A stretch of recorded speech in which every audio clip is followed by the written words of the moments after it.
Hello everyone, I am Hikari Harpy, and today we are continuing once again with some more coloring of the Actress's Tale comic. So, yeah, it's going to be pretty chill from the get-go, but I believe that we might get some really interesting artwork done today, especially since these next couple of panels are going to have to do with a somewhat new redesign, I suppose, of the titular Snapdragon Club. So... Oh! Hello, Foxy! Welcome, welcome. Without further ado, let's go ahead and switch to the main camera. And by the way, a few things that I would like to mention.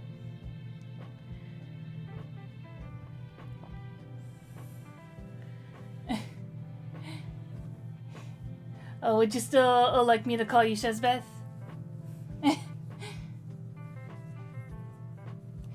But, yeah, for a couple of stream reminders, you can fish in the little mini game. And aside from that, I also did a little bit of OBS magic, so let me know if you feel like giving me a Headpat, and I can do that. I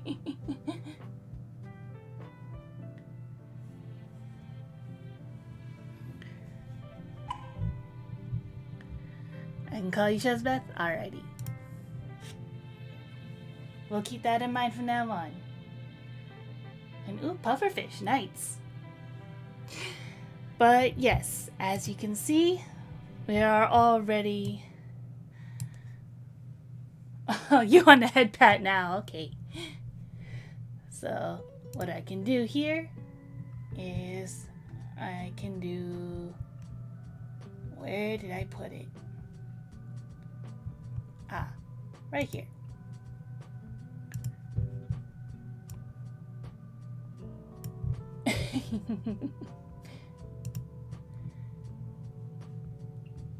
Yay, thank you for the head pats.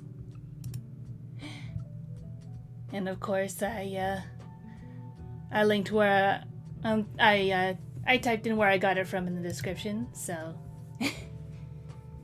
in case anyone was curious. But yes, back to the art at hand. We are a couple pages now into the Actress's Tale, and so far the coloring has been going very, very well in my opinion. Like, I've gotten some more yellows and browns, since that is a very important color for this character in particular. So I'm glad I restocked up on that.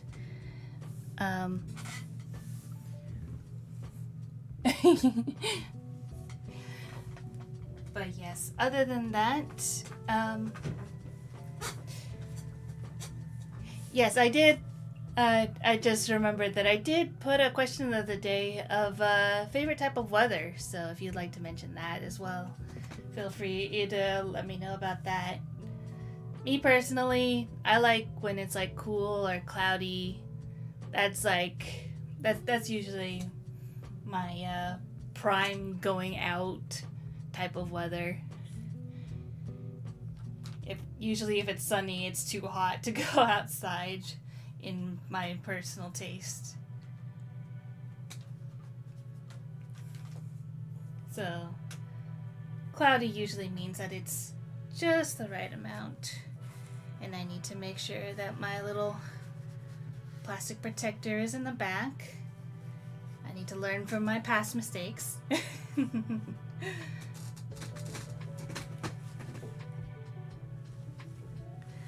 And Oni, welcome, welcome.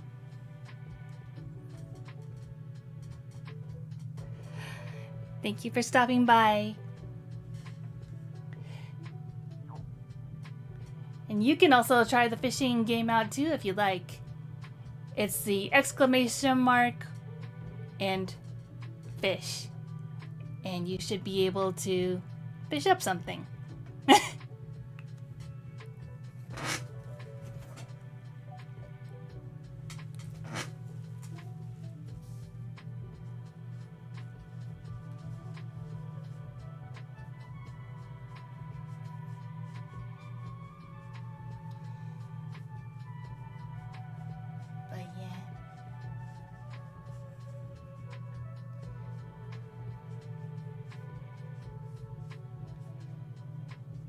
And I guess that's also why, like, I'm looking forward to the autumn season as well. So hopefully we can be expecting some cooler temperatures, some nice, brisk autumn weather.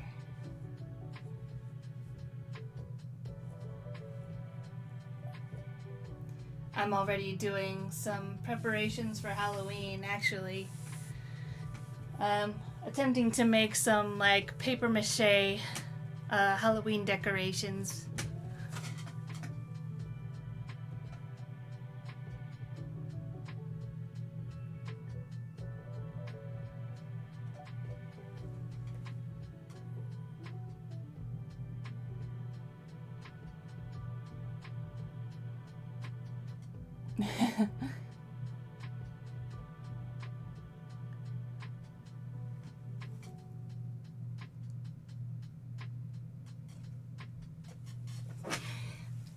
But yeah.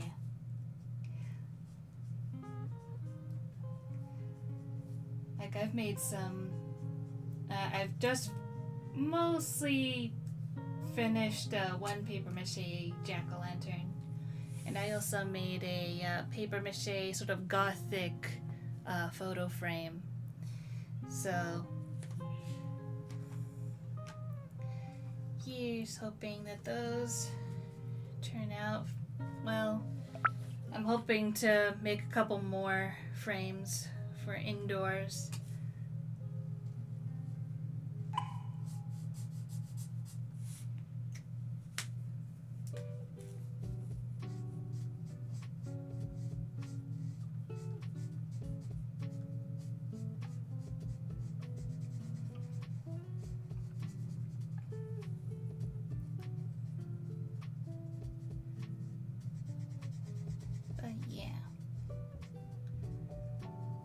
Other than that, I'm looking forward to, like, watching Halloween related videos on YouTube. Like, I know, like, there's a couple of channels that are really neat to watch during the Halloween season. Wicked Makers, and seeing how they build animatronics is always nice. And then there's some, like, YouTubers who, like, go to, like, the theme parks to go through the walkthroughs. And it's always really cool to see, like, the different types of themings that all the different parks do during this time of year.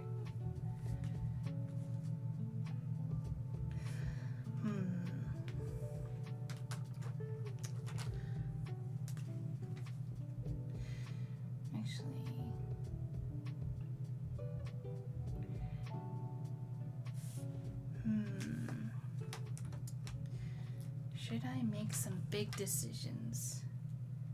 Because I know in a sort of nighttime overcast type of scenario that maybe it would be a bit more like this. So I'm gonna try and see if this will work out.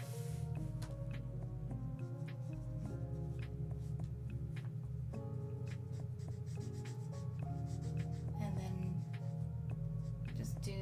just basically practice some color theory up in here. I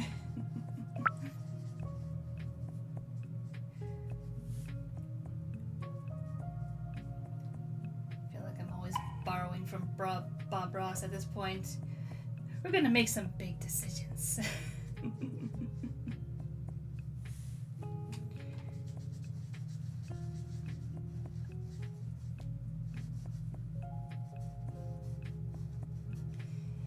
And luckily, the green shadow color is one that I have a lot of, so I'm not too picky about using this one.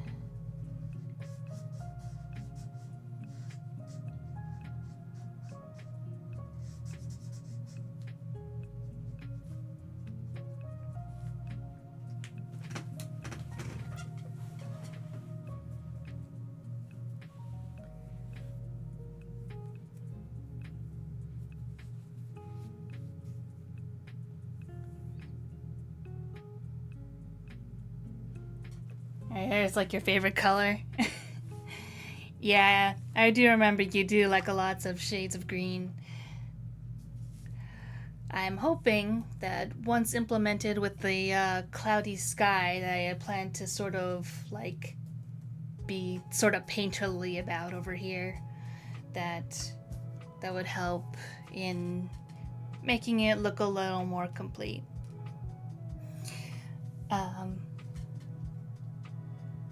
Let's see, what else? I was going to grab something.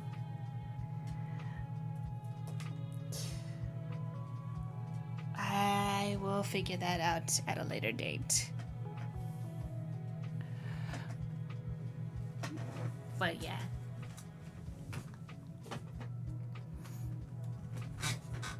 Also, for those in the chat, feel free to tell me if the sound is doing all right, because I did change up how the music is being played a bit, so let me know if the music is too loud or too quiet, or if I'm too loud or too quiet. Because I also got new headphones, which are the exact same model as my old headphones, just better fitting. Let's see here. I guess I can still stick with the brown, should be fine. Or maybe,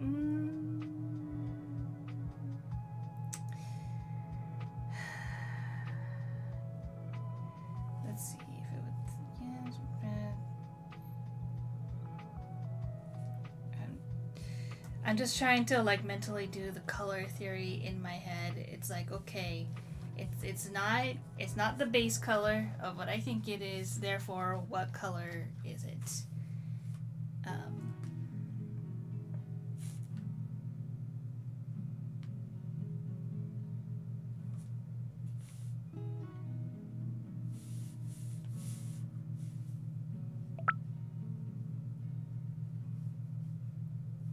I think I'm safe to keep the purple though, pretty much.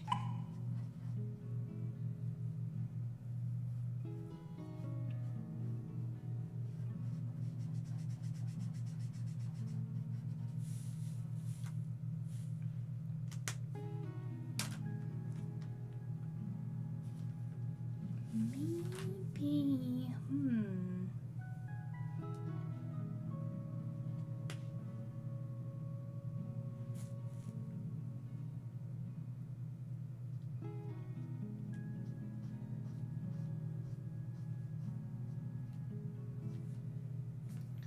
gonna try using it here first, and then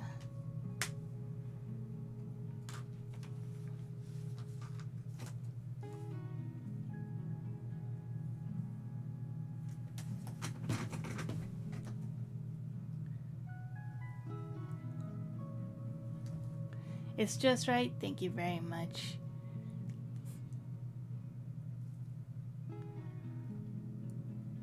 Like a seafoam green, a little mintier, but you're loving it. Yeah, thank you. Also, just as a side note, I cannot hear when you're fishing, so if you hear the sound effects, just know that I am not hearing the sound effects. I don't quite know how to. Well, actually, maybe I can change that. Let me check something really quick.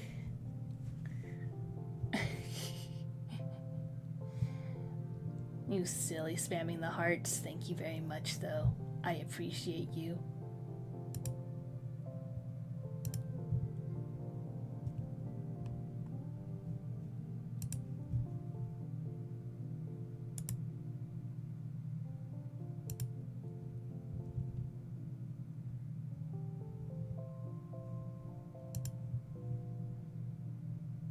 Okay, never mind. I don't think I can change much about that. That's fine.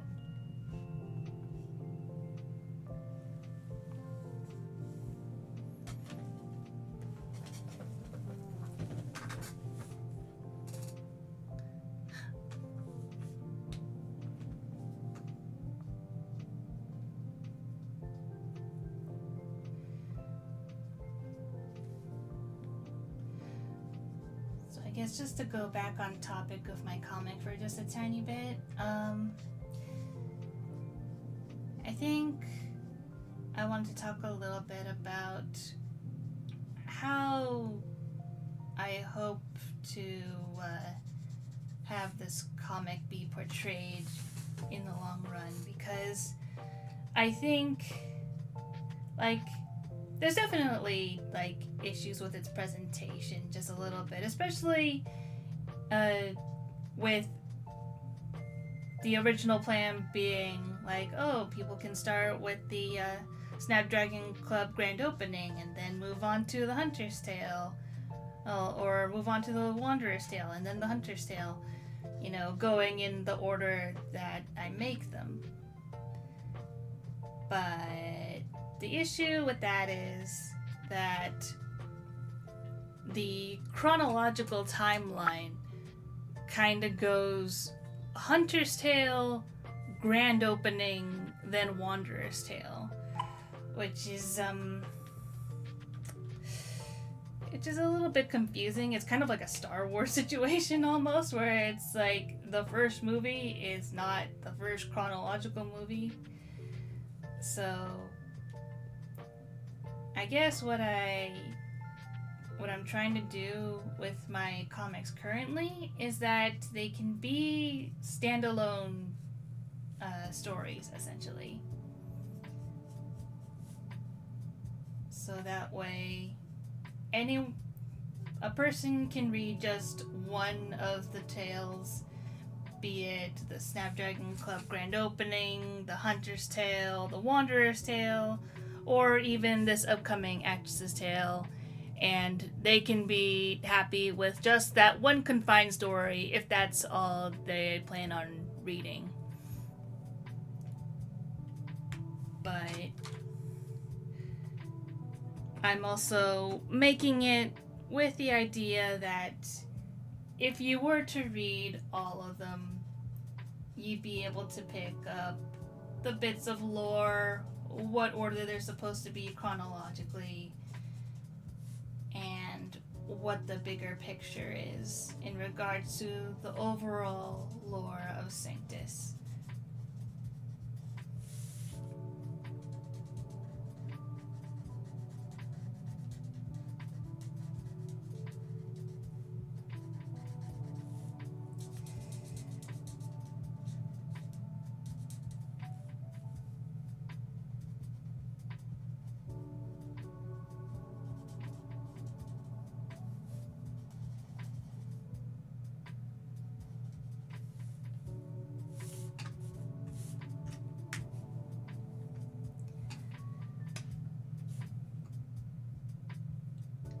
So that's the hope anyways, but we'll see if I can implement it successfully.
Love you too, Oni.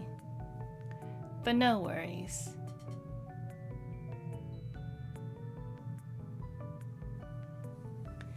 Glad you enjoyed the fishing, though.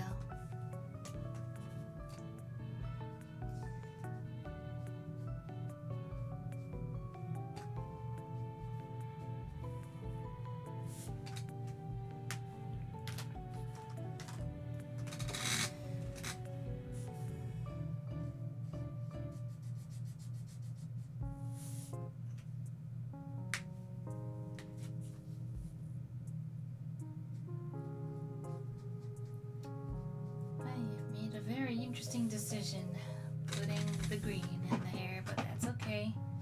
This is something I need to learn, actually.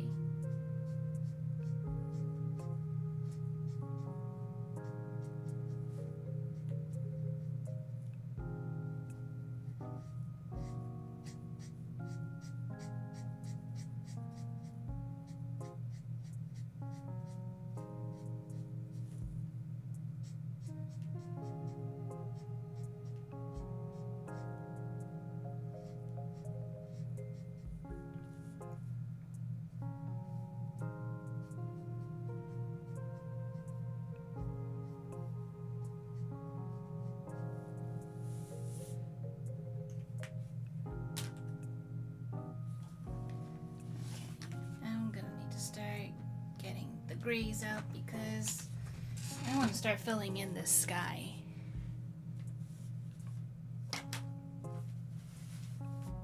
Because it's supposed to be a very cloudy sky.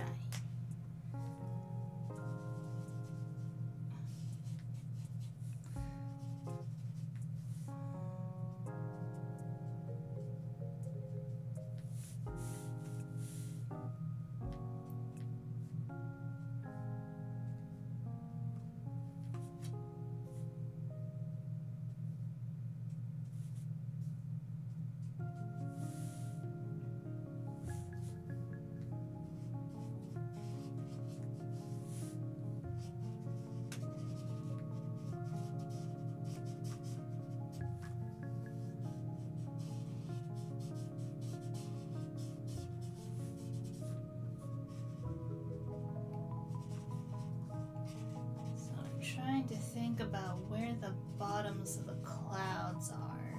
I'm trying to think of them as three-dimensional shapes. But also, I am running so low on this very light gray, so I'm trying to use it as sparingly as possible. Let's see.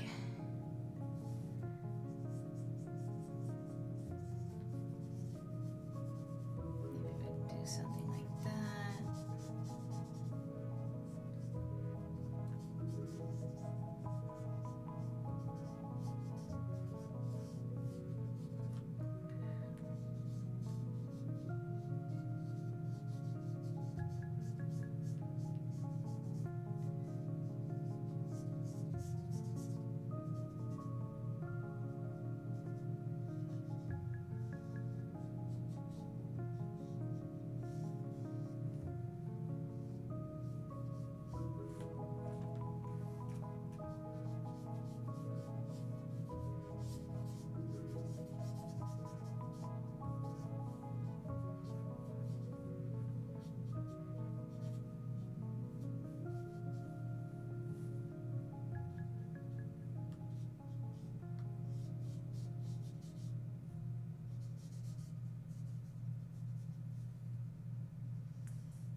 So you may notice that I'm not being too precious about the outlines.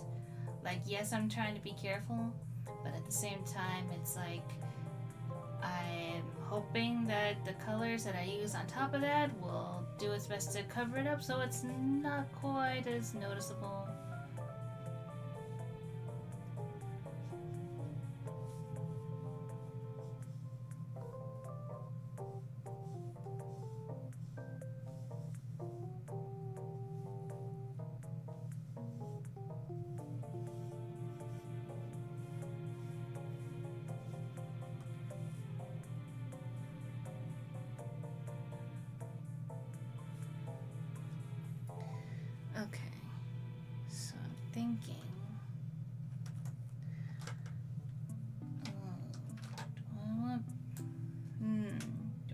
brilliant blue or the ultramarine? Ultramarine's kind of...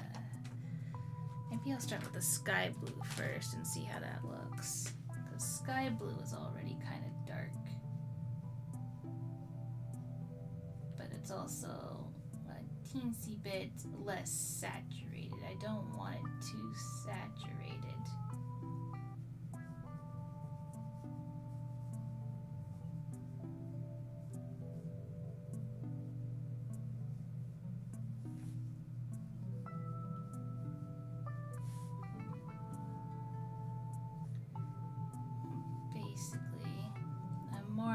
Trying to fill in all the white gaps in the hopes that it'll come across as a night sky with clouds.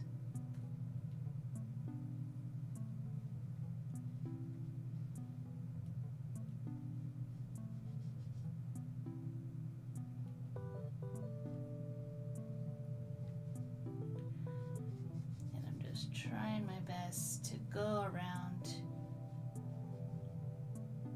light grays, even though in some places it may be a teensy bit hard to see them,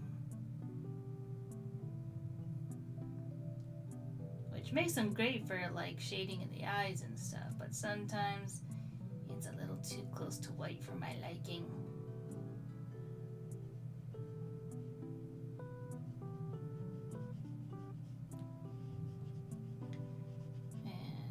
We'll see how it looks by the time I'm done filling in the gaps.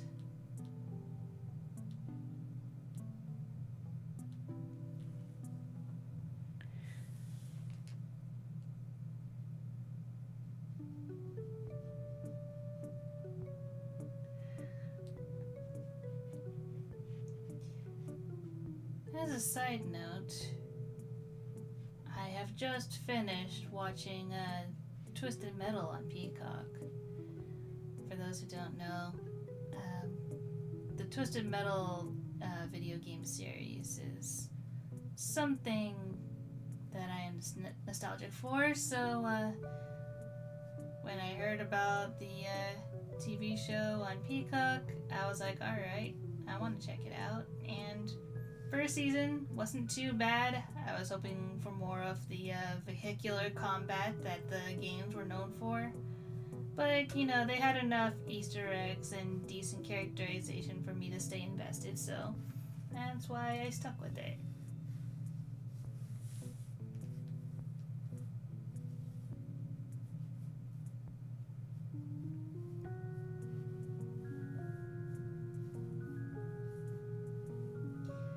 But yeah, season 2 definitely delivered, though at the same time, I can't help but feel like oddly nostalgic in another way, because I've had like fan ideas of what the Twisted Metal contest would be like in a story setting, and how the contest played out really felt like how I used to write those sorts of stories. And I guess that was just really fun for me to see made into reality that way. It didn't feel like some very like it was the right level amount of immature given how corny and campy that the series is supposed to be anyways. Like, they were trying to do a decent mix of the campiness of it being almost like comic book type logic, as well as like the gritty darkness of, say, Twisted Metal Black in 2012.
decent so far.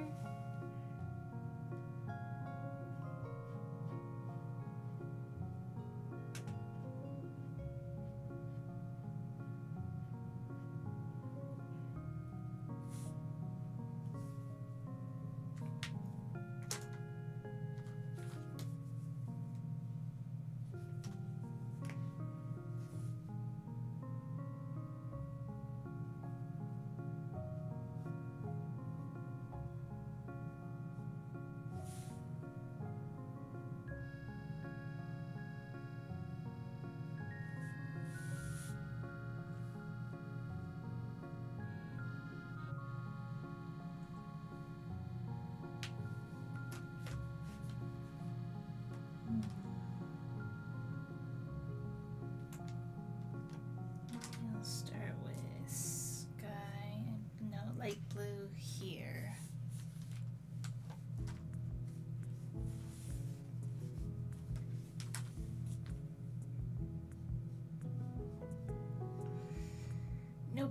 Nope, the light blue is too light.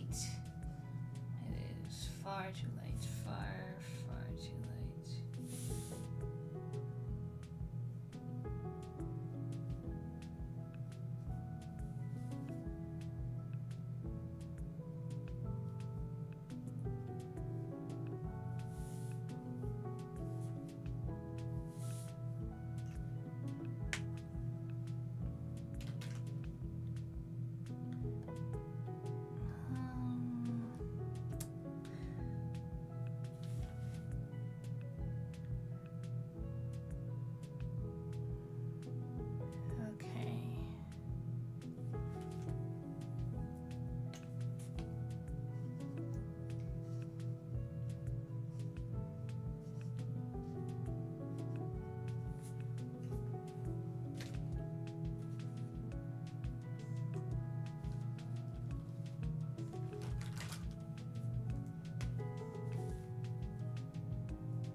Okay. The leaves are not looking too bad.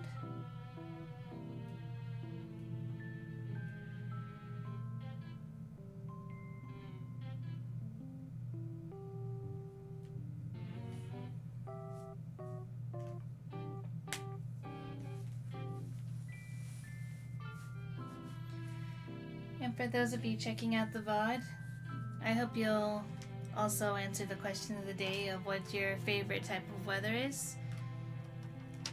And if you're feeling generous, I hope you'll check out my Ko-fi link right there. We still have stickers available in the Ko-fi shop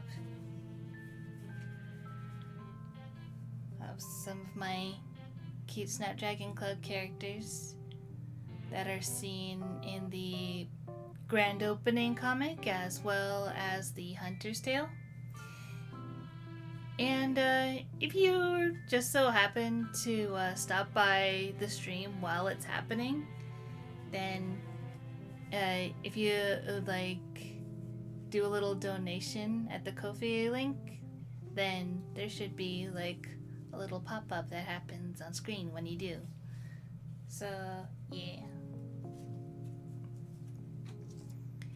that's if you feel that my art is worth supporting, which I hope it is, you know. Like, I love these characters, and I love coming up with like decent stories to tell about them. Like, even for this one, I think I'm still like, what, 17 pages in here. Maybe a little bit over that now because I've sketched a little bit more since the last time I counted. But it's definitely been a challenge coming up with like decent dialogue that tells the story of like the characters, gives enough information about the characters and how they feel, how they act, what's the big takeaway about who they are as people, but also like sprinkle in stuff about the world to give it more context. And I think definitely one of my biggest struggles has been trying to figure out decent ways of making it all sound natural without it coming off as lore dumping. So that is something I'm very much working on.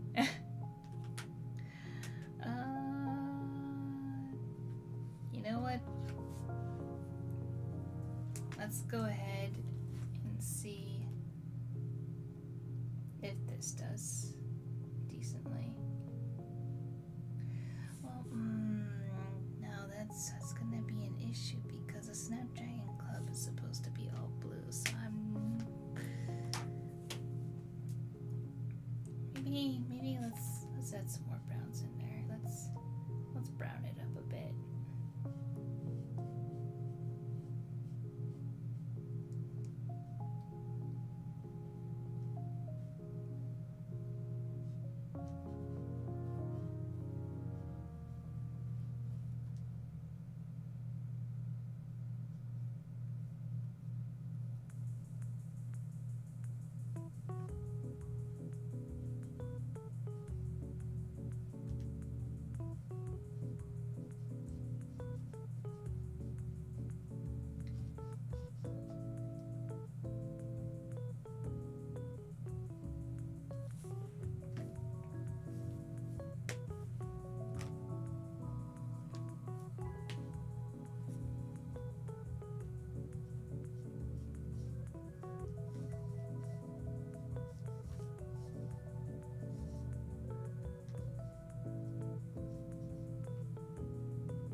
Brown tips over here.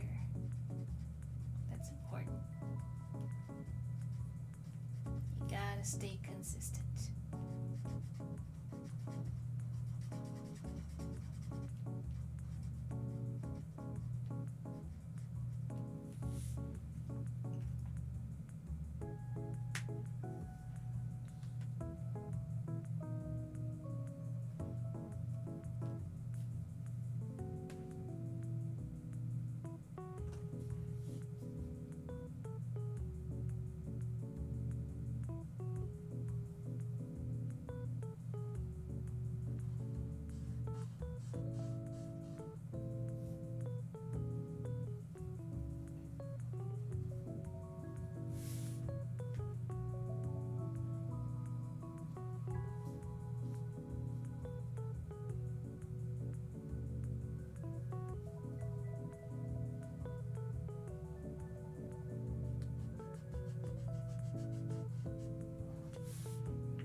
I was trying to do the morning dew coffee shop sign, but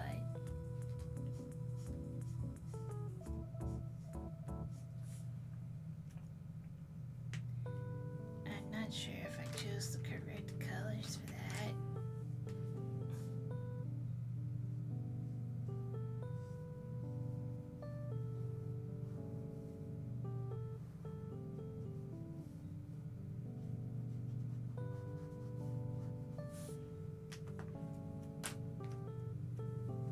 Oh well.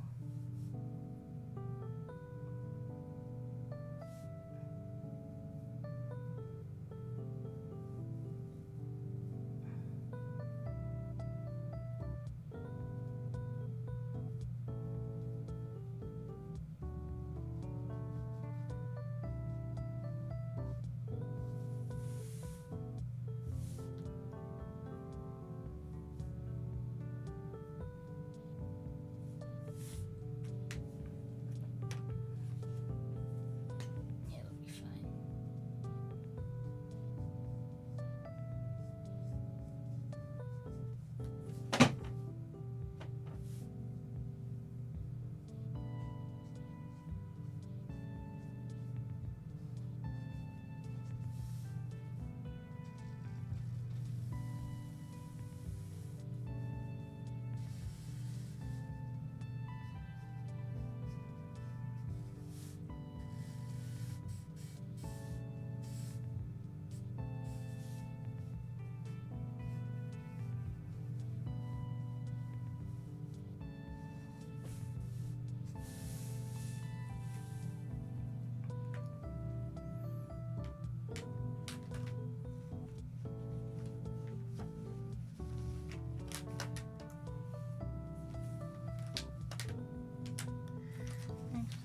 I will then use this one.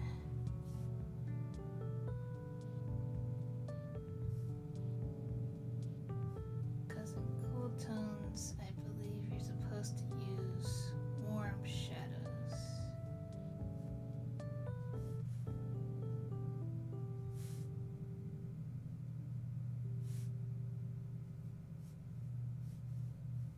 So we'll see how that looks.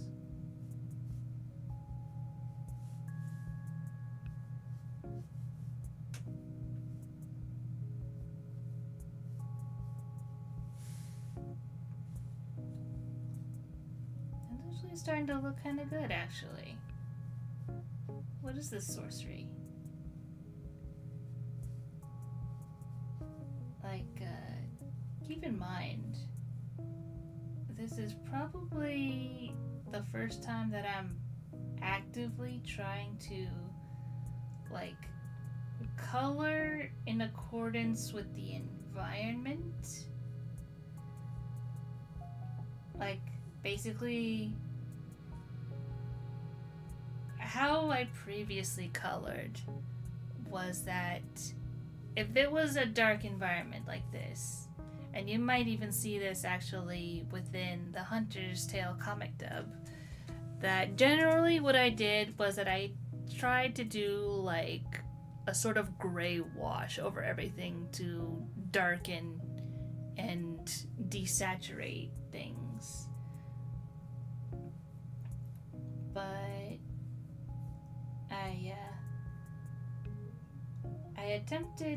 I saw this one post on Tumblr about how one artist was trying to learn how to color in accordance with, you know, the lighting in an environment of like, how do you do it at nighttime? How do you do it in a sunset environment?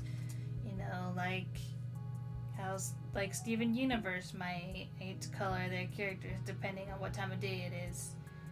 And another person was like super helpful in trying to explain how that type of coloring works. And I tried my best to follow along mentally as I was reading that, but this is probably the first time I'm attempting to put it into practice. And if you're wondering, like, why are you practicing it straight onto your comic? Why not, like, just do, like, a random doodle and attempt to practice that way? It's because of a couple of reasons. One, because I didn't think to practice this until I sat down. And two, because, well, I have come to the realization that I really go through my alcohol ink pretty quickly when I use them for my projects, even if it's just for like a single illustration. So if I can like just use it on my projects as I go, that'll be fine. Not to mention, I'm not going to be too precious about my projects because I'm going to look back at these, you know. I'll look back at these and be like, there's so many things I could do better. There's so many things after all is said and done that I probably could have like redrawn, could have made it like look nicer, could have done this, could have done that. But the thing is, I'm still learning a lot of art things as I'm making this, so I figured it would be a case of just do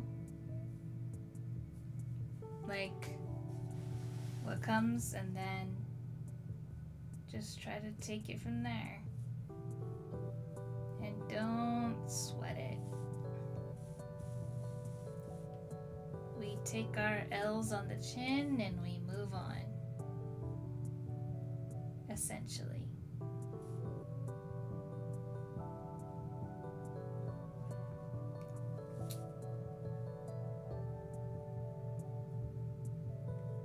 At least that's what I get out of my art experience.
I'm actually really happy how this panel came out.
those of you watching the VOD, outside of your favorite weather, I hope maybe you might mention, like, if you celebrate Halloween or if you plan to do anything for Halloween.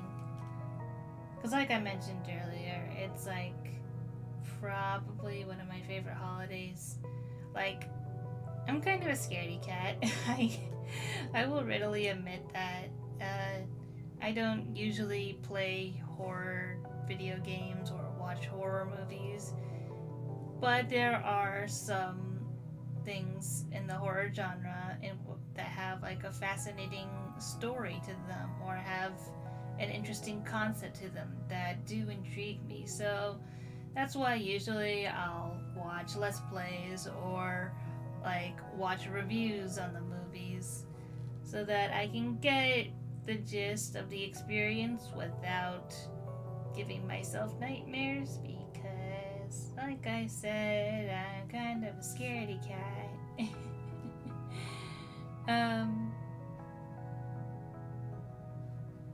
But yeah, it's just that the holiday is so rife with creativity. Like, you can just do so much with decorations and costumes, and it doesn't have to, be stereotypical like jack-o'-lanterns and witches and mummies and skeletons everywhere. It could be like anything that's frightening, or just, it doesn't even have to be that frightening, really. It could just be like general spooky cutesy vibes if you're into that.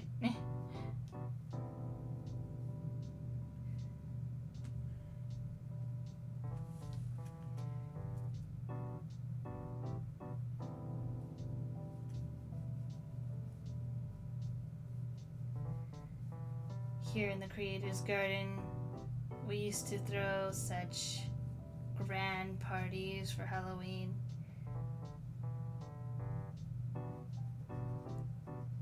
Whether or not we called it that, well, that's been lost to history, I'm afraid, but it was always a fun time to be creative. Changing forms, putting on costumes, making all sorts of interesting decor.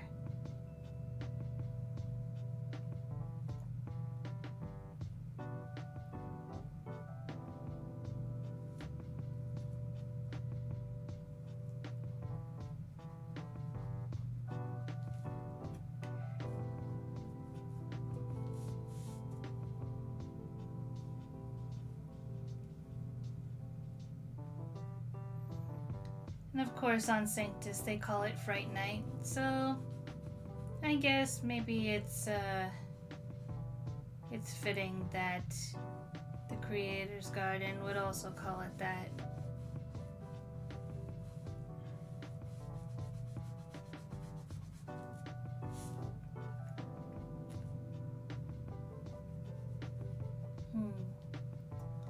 Methinks this marker is starting to run dry, at least on one end. That's something I've learned, is that usually what happens is that even though it'll go dry on one end, that doesn't mean the other end is dry just yet. So I'll just switch to the other end, and then later on I shall refill, because I actually have more ink of this color still available.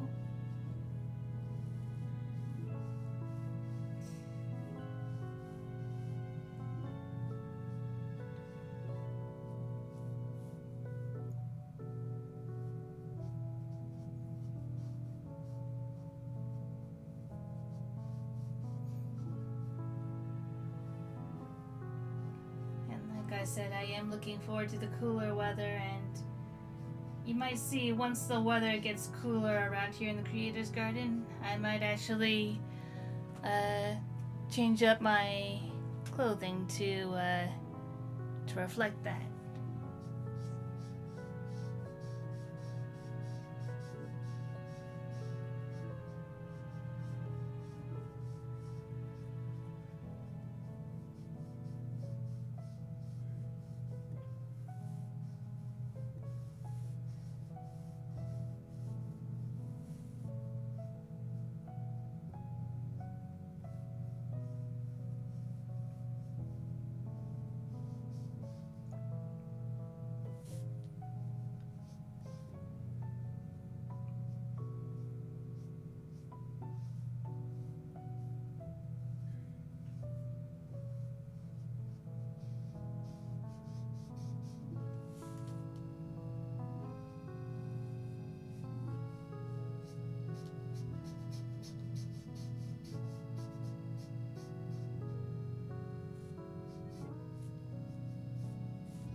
be the last time I use this light gray.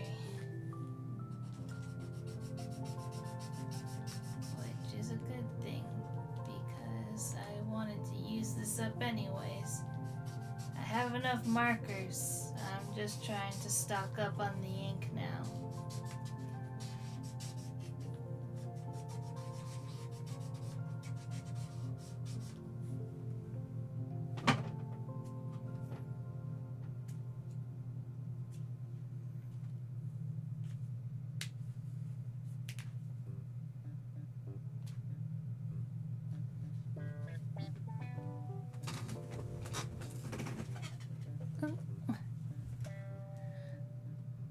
Fruit buildings are cute.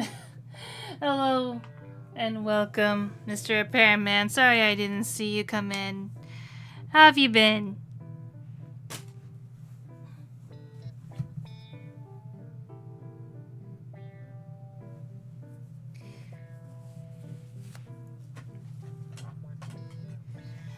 Also, I have a little thing that I implemented that's a little bit janky, but if you feel like giving me head pats, I have a thing I can do.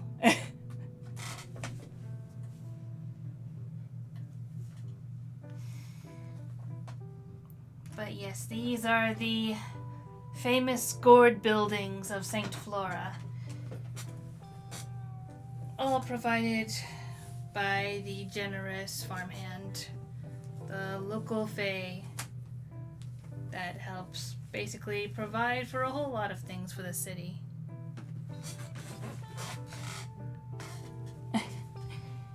Yes, it's very jank, but basically all I can do is if you want to give me head pats, just let me know and I will do this. He.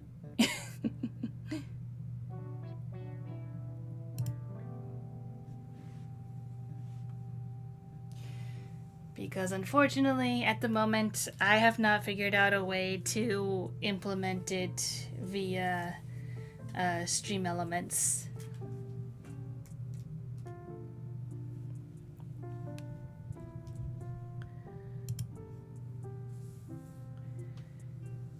Oh, you just got back from a much-needed vacation? Oh, that's wonderful.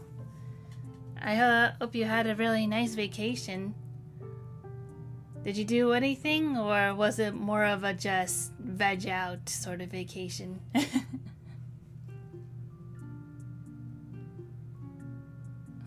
Thank you. I'm glad you like it. I picked it up from a coffee shop, which I have credited in the description. But yeah, I've been doing pretty good. This is still my first page of the stream. I decided to attempt to color match to the environment a little bit.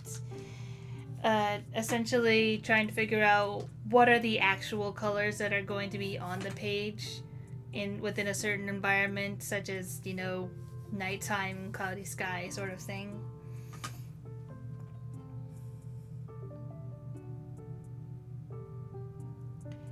So I think it's turning out pretty good. So far, at least. But we'll see. We'll see how it goes. I also need to keep in mind that I actually need to refill this one. And actually, I will go ahead and grab that. No, that's the ultramarine. What I want is the PB2 right here. Okay. Yes. So I will refill that at a later date, sometime during the stream.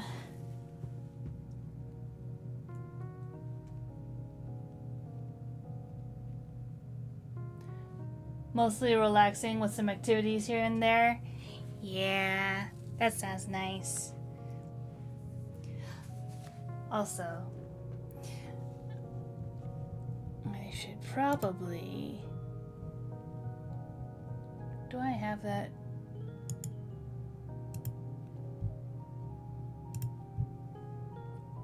Yes, I do. Because I should add this. Whoops. Gigantic boba. But I'm going to add this because I actually have some boba with me. So, sip sip. It's not that big though. It's more this size.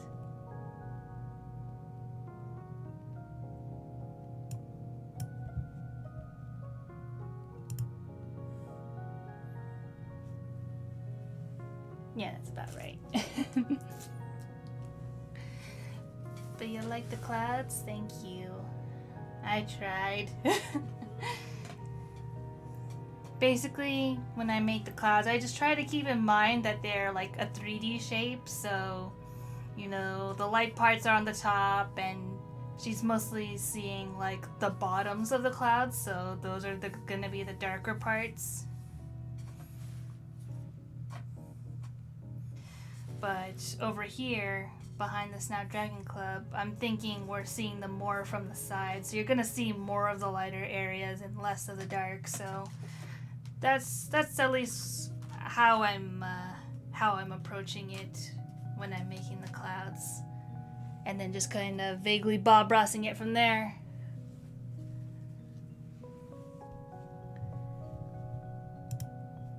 Yeah, sips.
Sometimes going in them to just like kind of vaguely make them look a little less neat.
But yeah, let me know if you have a favorite type of weather.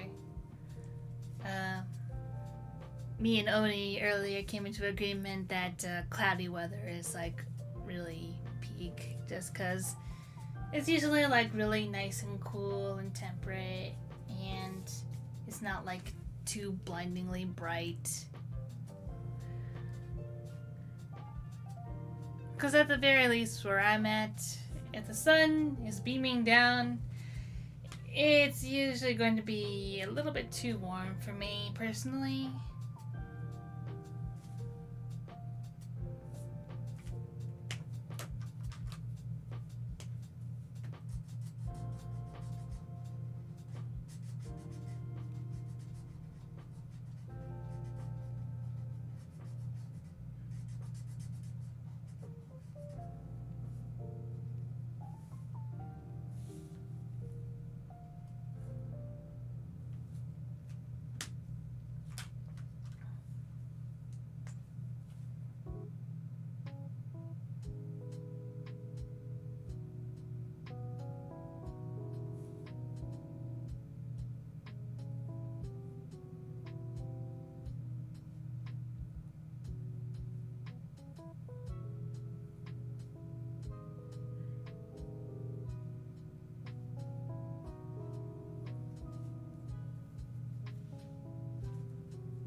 For the windows, I'm kind of trying to go for a vague stained glass look.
Partly Cloudy is pretty good. Yeah.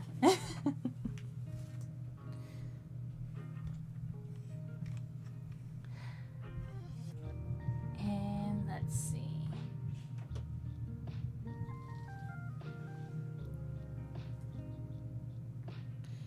So I think I'll take a quick break from coloring to fill in this marker because this one was running dry a bit.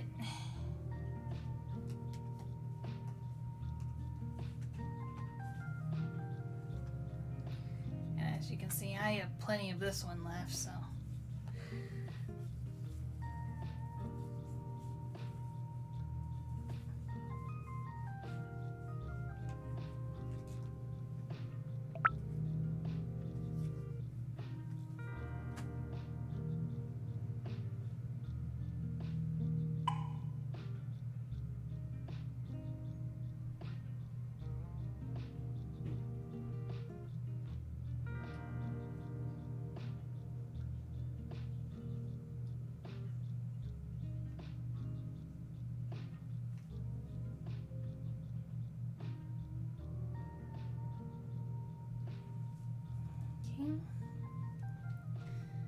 That's gonna be enough for that side. Oop.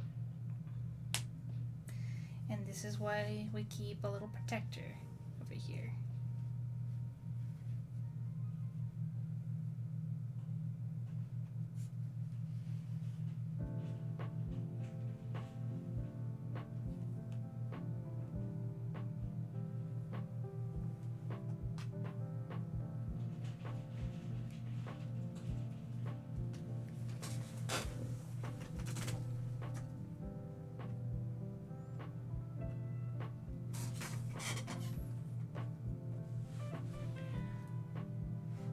And hello, Gaia. Yes, it's me, back again. Every Friday morning. Well, technically I did take 1 week off, if only because that was the week that the finale of the Hunter's Tale comic dub released. So I thought if any time would be a good time to take a break, it would be then. But I am back with my Friday early morning or late morning, early afternoon streams. I hope you're doing well. And as you might have seen, there is a fishing game, and if you feel like it, you can tell me about what your favorite weather is. That is the question of the day.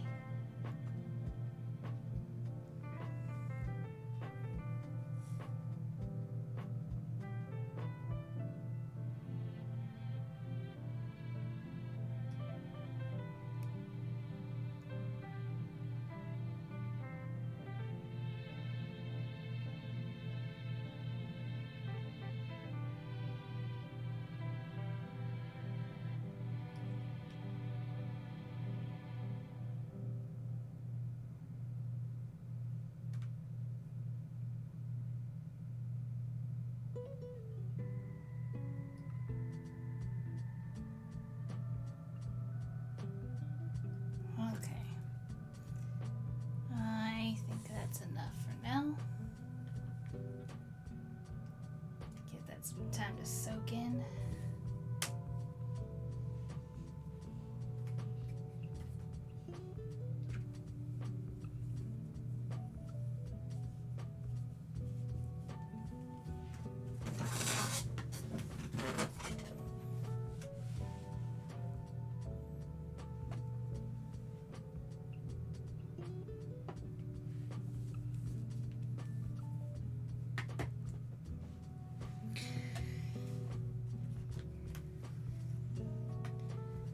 Yeah, I think the page is coming out so far so good.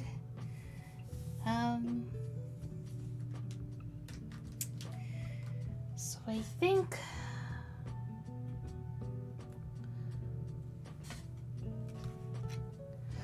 I know generally in like a neutral or daylight sort of lighting.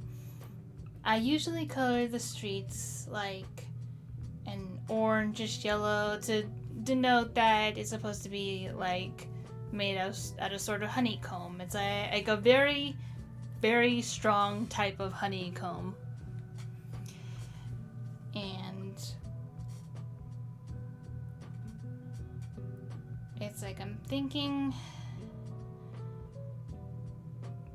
not only does it have to be like more brown, I might also need to like desaturate it a whole lot, because like I believe the general rule is that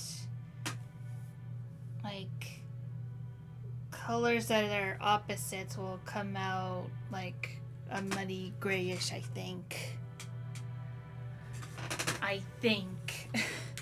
I will be honest, it has been a while since I brushed up on my color theory, so I might be getting some things wrong.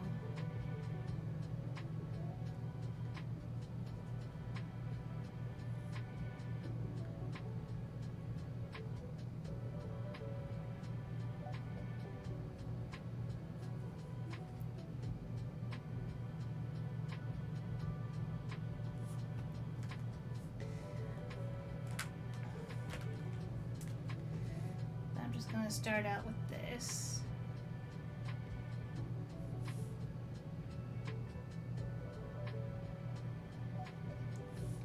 And to be fair, if you've seen my Snapdragon Club grand opening comic, you probably might have seen like the panels that take place in the outdoors of the city where you can see the streets. You'll see how the honeycomb streets are supposed to look.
Definitely need this for the sidewalk, because the sidewalks are definitely concrete.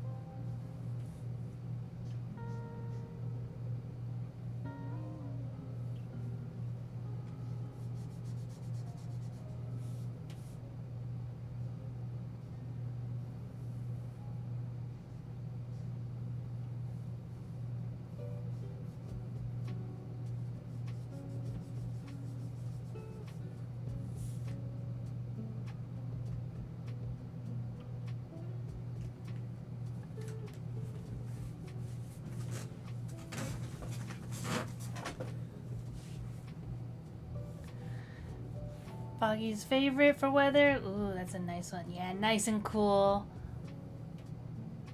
Favorite series of yours? Popularized it?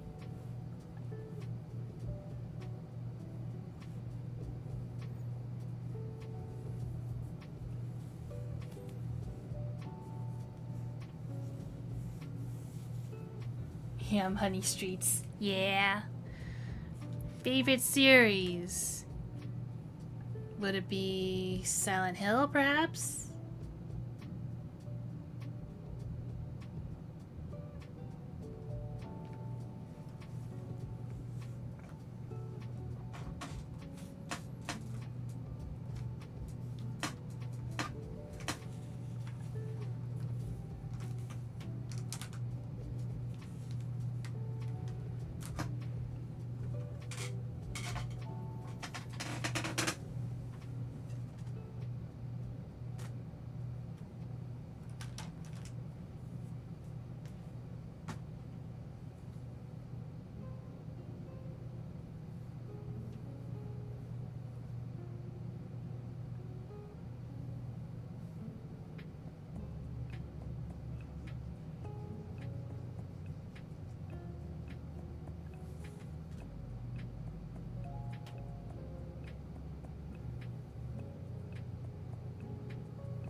post-rain is very nice too. Ooh.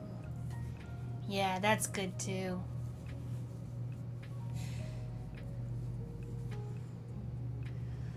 Although the only downside though is when there's like particularly muddy ground and then you just get all that mud caked under your shoes.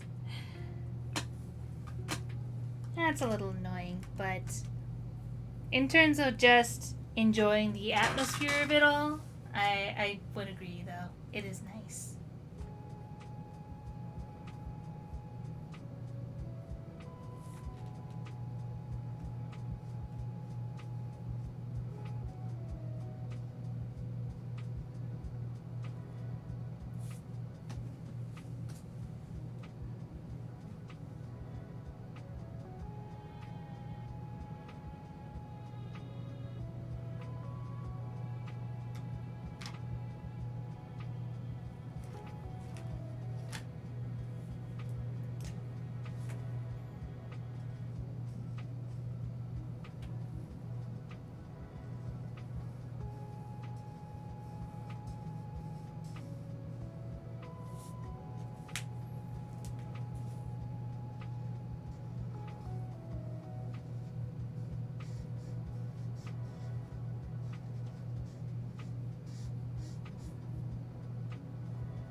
Let's see. Just a couple more buildings to figure out the colors for.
Sawmill's a favorite.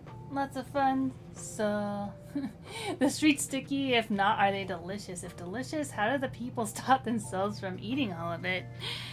Those are really interesting and great questions. So, generally speaking, a honeycomb is not the honeycomb that's built on the roads is made by the people or bee folk that reside in Saint Flora. So think of them as basically bee humanoids, if you will. So their honeycomb is more like, at least the ones that are meant for like larger constructions like the streets and buildings, those are made of a much more stronger material. It would be basically like trying to eat a rock. You know, if you try to bite into concrete, that's basically akin to what you'd be attempting to do.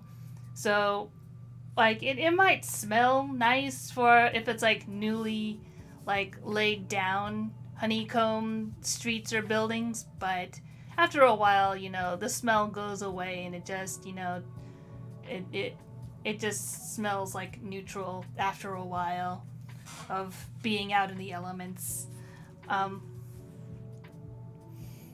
But they can make, you know, the more smaller, more edible honeycomb, and as well as variations of honey and like queen's jelly, royal jelly.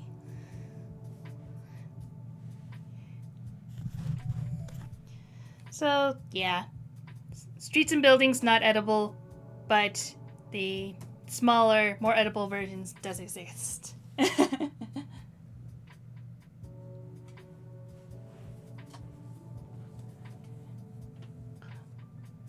But yeah, feel free to try out the fishing game. If you've seen people do the exclamation fish, that lets you fish up something in the little tiny lake over there. And also, since we have like a few more people than usual in chat, I think what I'm gonna do is that I've actually been doing a little bit of fishing in the game off stream. The beeple, yeah. That's gotta be a lot of work. Vakshi would love that one. I don't have a picture of... Oh, yes, I have Vakshi's character sheet right here.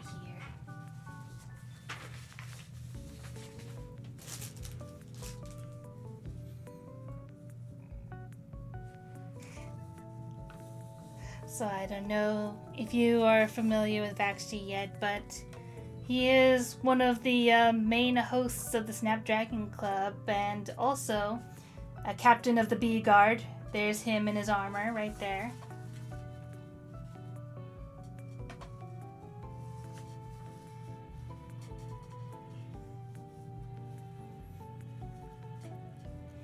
So yeah. Vakshi is also a great lover of bee-related puns, so he would love that.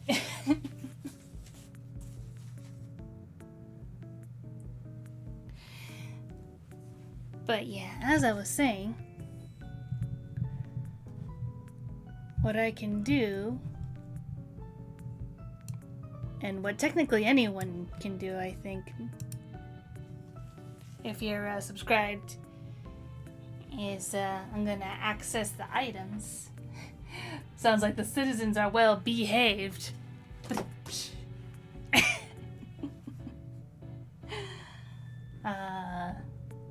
Good job, good job.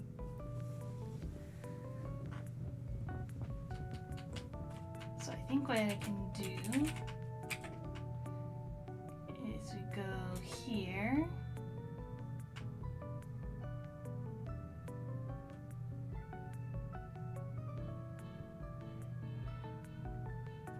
And I'm going to use this item because I've grinded on the fishing minigame off stream a little bit.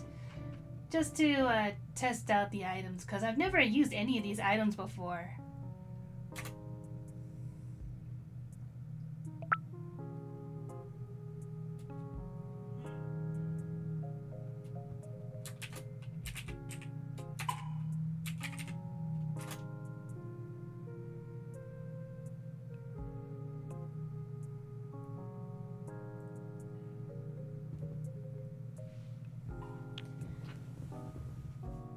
Ooh, the item is equipped. Okay. So that means that there should be an increased chance of catching something good if you do the fishing minigame. So, good luck on fishing, guys.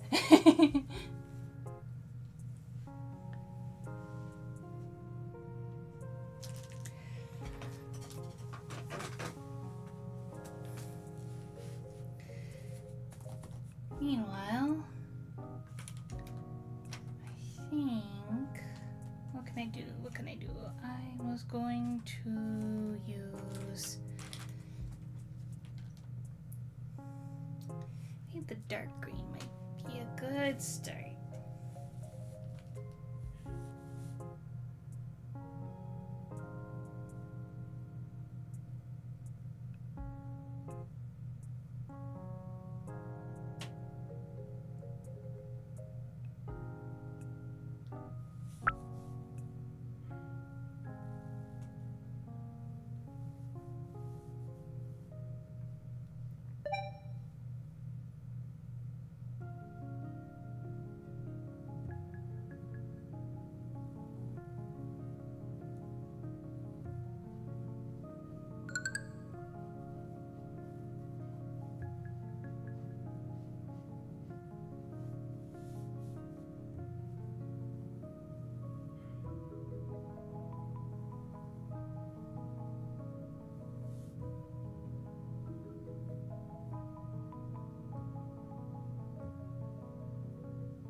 Well, you got an eel.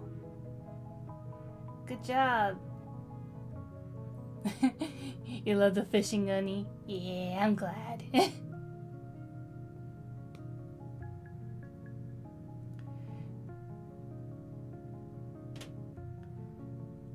You caught all the fish in Stardew, so this is fun. New fish. Yeah! And there is a leaderboard, so if you wish to check the leaderboard, I believe it's exclamation leaders and then exclamation go fish to put away the menu if you want to check it out. I don't expect anyone to take the top spot anytime soon, just because, once again, I did grind off stream just to get that item that I just used, so that everyone can have a chance at getting better fish. But hopefully this will make things a little bit more fun.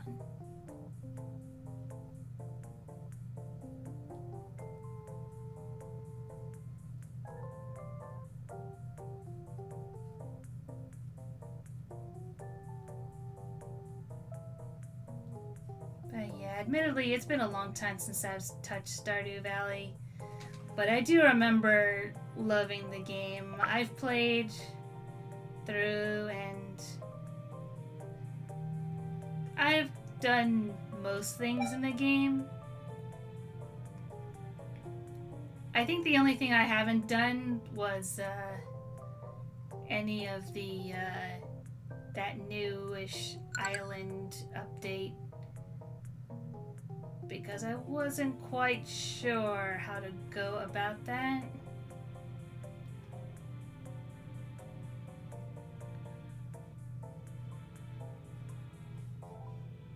but it's like I already did the romanceable options that I wanted to do, so and my house was looking, you know, pretty decent from for what I wanted it to be, so I was pretty happy with how things were.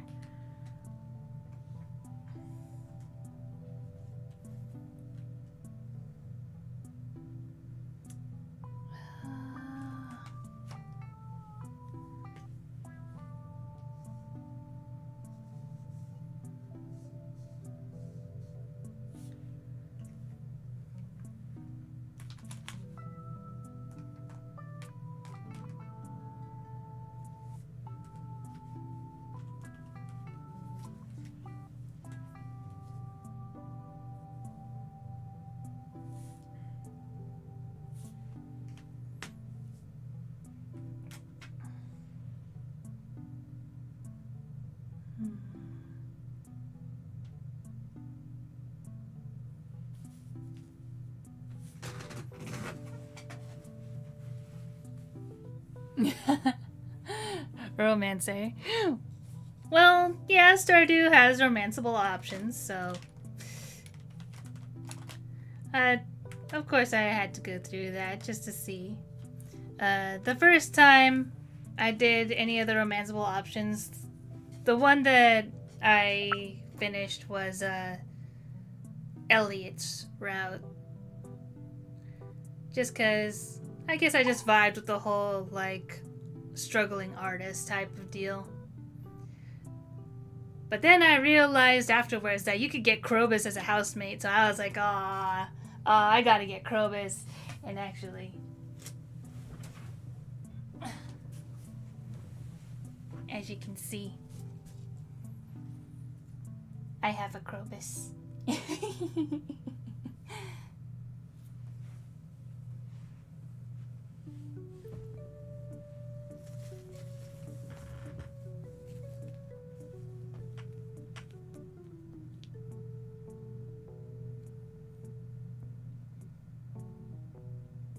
Really need to get more patient with the fishing side of stuff.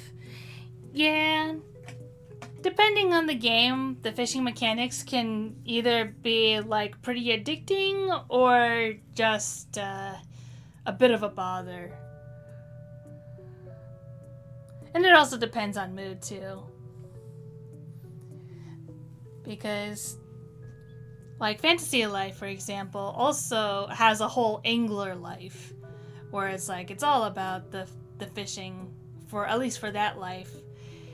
And you can like take it or leave it with the mechanics, I suppose. I know it's probably, of like all the various lives you can do in Fantasy Life, it's probably one of my least favorites.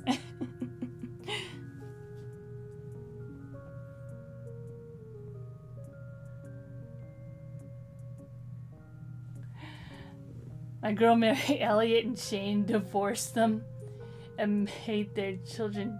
Oh my goodness. Now they haunt the house.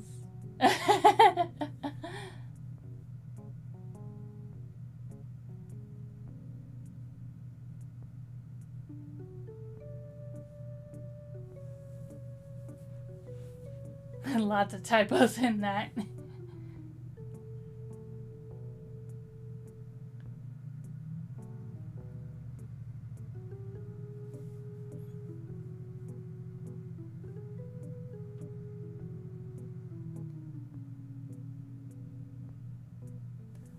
Also, you got an orca? That's awesome, Oni. Again, I'm sorry that I keep missing things. I cannot hear when you guys are fishing, so if you're hearing like the sound effects for the fishing, I can't hear it.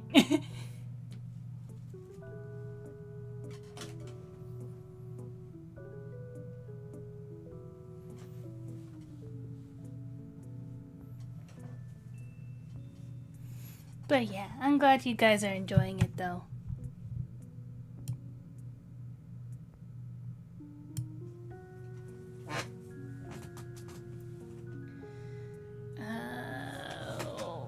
Let's see here.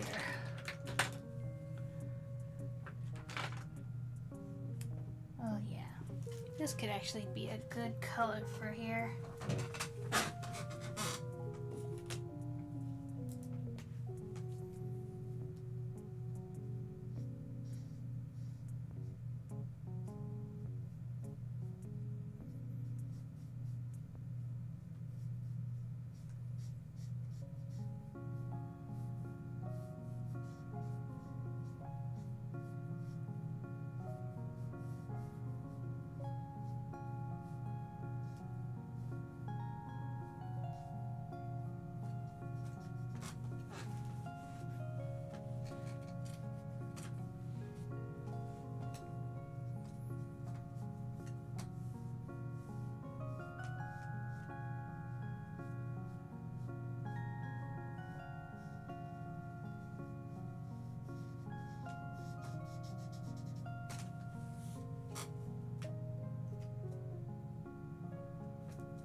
I think I might call this page good.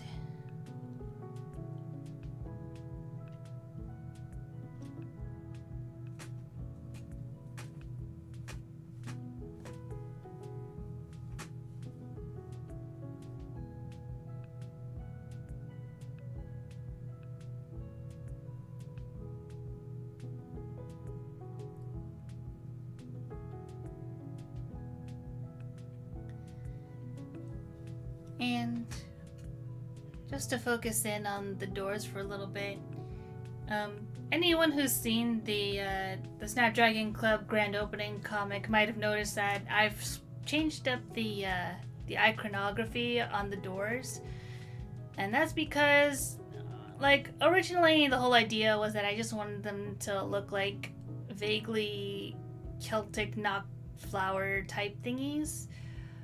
But I'm not sure if they came out that way, and honestly, I hadn't researched what Celtic knots looked like before that, so I decided to do a little bit of research and decided to go for a simple trifecta type Celtic knot, since I felt like that probably would hold the most meaning for, like, the Snapdragon Club and Sanctus as a whole.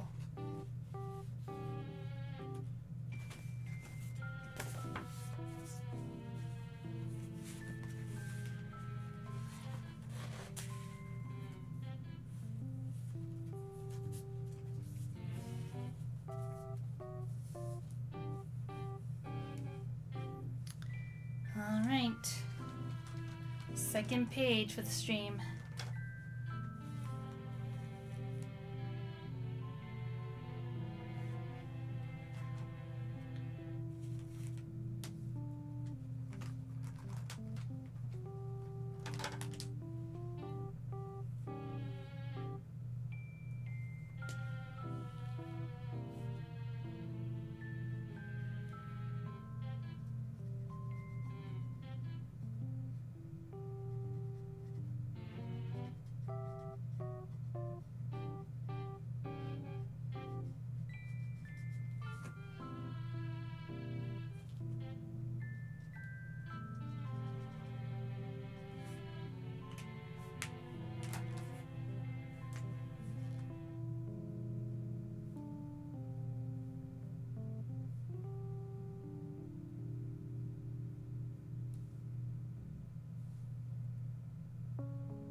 some artiste gloves to prevent smudging.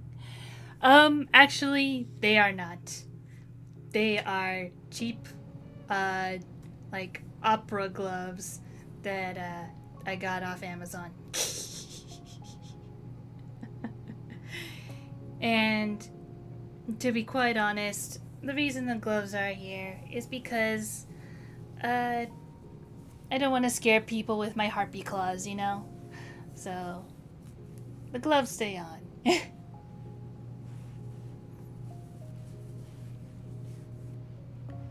Or if you want to peek behind the curtain,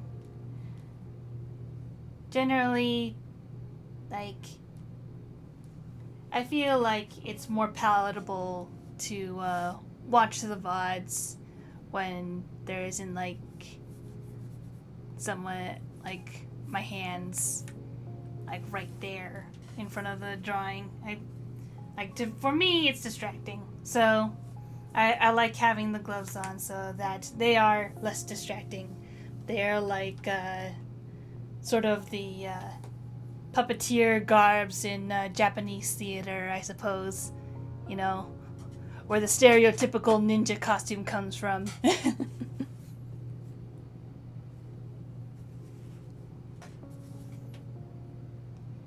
But yes, here we get our first peek at the hosts of the Snapdragon Club in this page. Which is great, because I haven't colored these boys in a long time.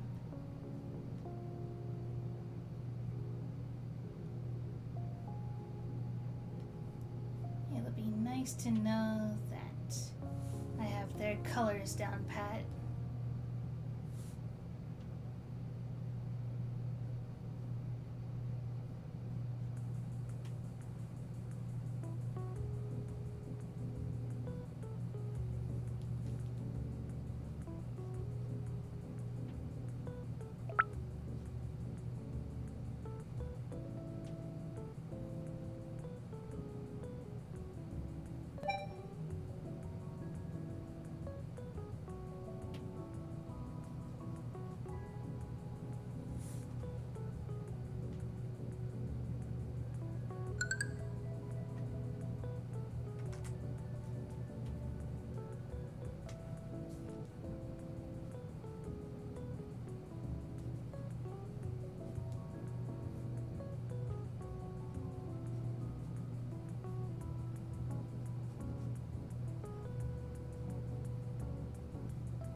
check.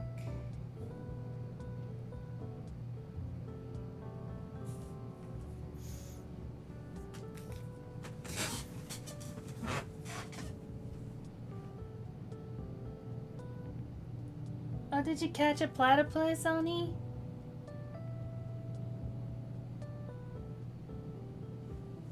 Awesome, awesome.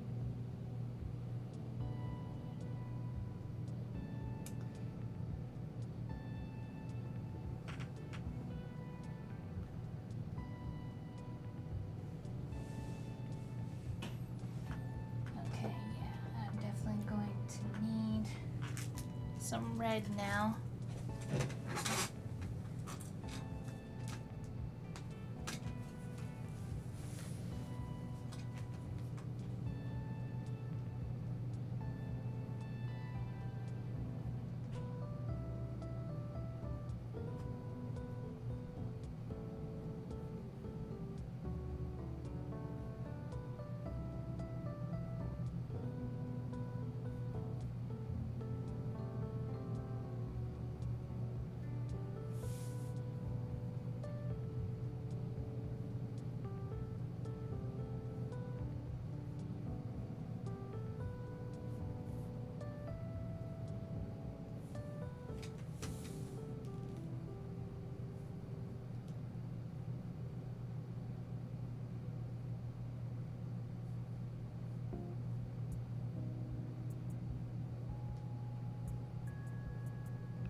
looks like you guys are almost to 500 gold, which I think once you do, you'll be able to afford another item.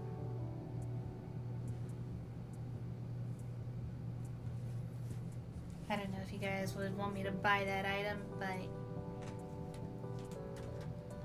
I guess maybe I'll put up a poll later once we reach that point.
Okay.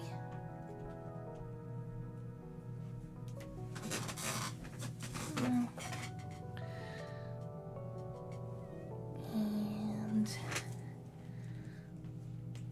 I think this is coming out pretty well.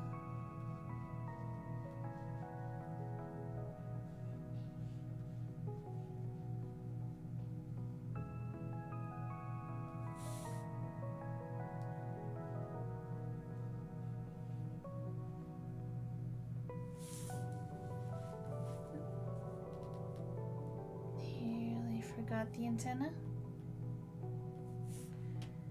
Okay, I think that's all that over there, and then you can just grab this over here. The antenna over here. I was considering doing multiple shades of black or dark gray for Vakshi, but looking at this is looking kind of nice, so I don't know. Maybe I'll just leave it with one shade.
But yeah, I know Silent Hill was mentioned earlier.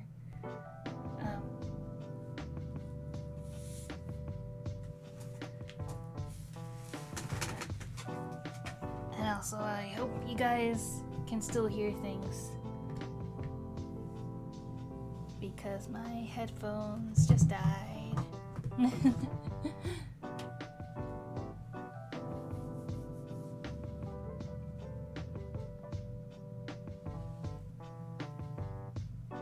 But yeah,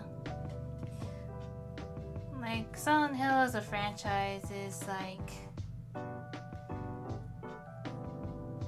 it's great in concept, but probably like I think the game's kind of lost the plot along the way at some point, which is unfortunate. But all in all,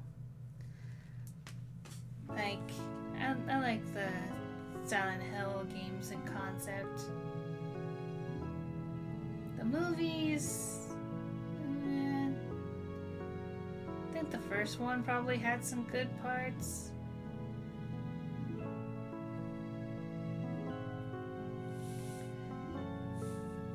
But, you know, like I said before, horror movies in general are not my thing. So it's not like I ever went to see it in full.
part where I need to look. What puts you off or keeps you away from horror? Curious?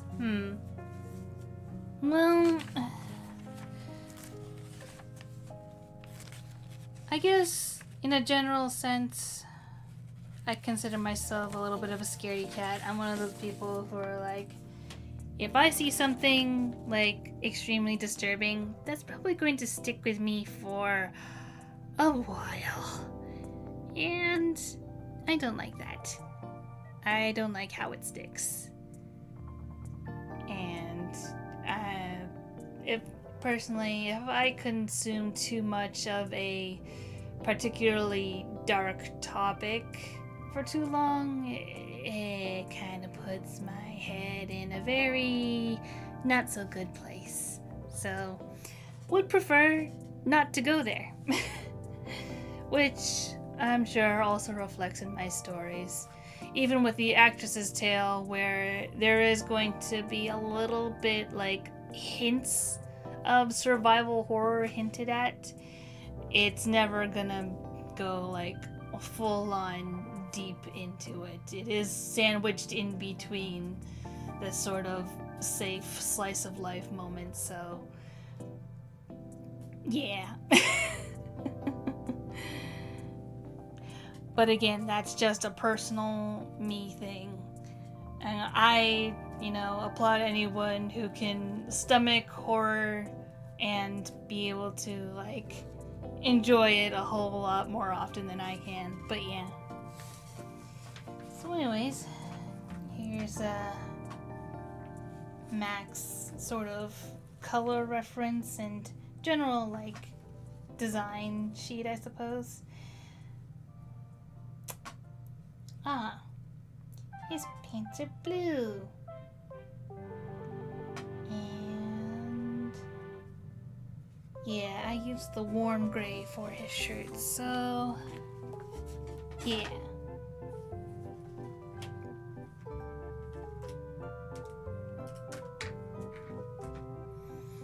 I believe the pants are this shade of blue.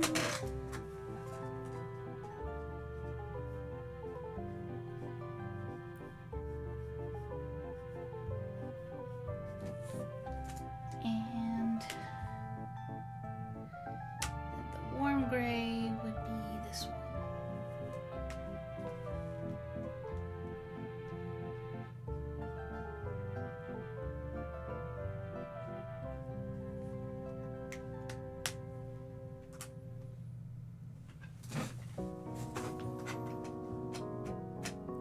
Totally understandable.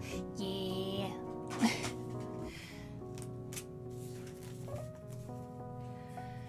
But like I said, usually if I want to consume anything horror related, I will be watching Let's Plays and such, as that's my way to like add a layer of like safety between me and the piece, so I'm not getting the full brunt of the scares and disturbing imagery full on. And that's how I can like get into things like FNAF or like other or like indie horror games. Although I guess you can make an argument that they're like not that scary to begin with. But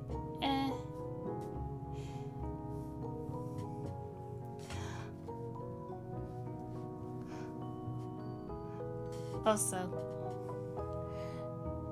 I'm not sure if I mentioned this when you came in, but I implemented like a very rudimentary way of giving my PNGtuber headpats. And that is, say you want to give me headpats, and I will activate it myself manually if you ask.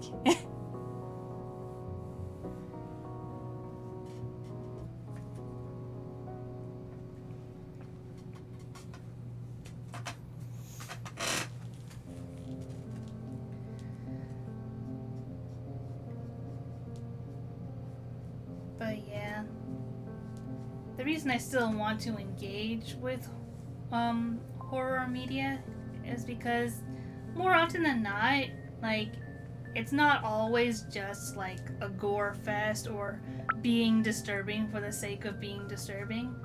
Sometimes there's like genuinely like really good stories that just they have something to say, and that this is like a good way to like say it, or the way that they wish to portray it, and they can make it a really interesting concept.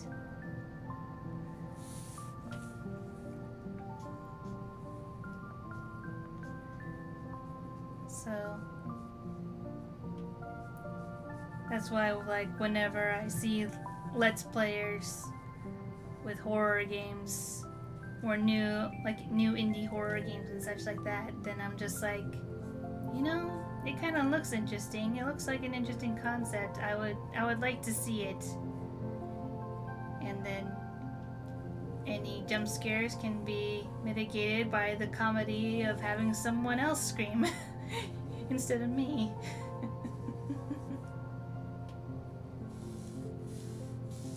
Although, admittedly, if I'm still watching like in the middle of the night, then sometimes the jump scares will still get me, or if it's really bad, then I'll just say, okay, that's enough for me for the night, and just wait until it's actually bright outside before I continue watching.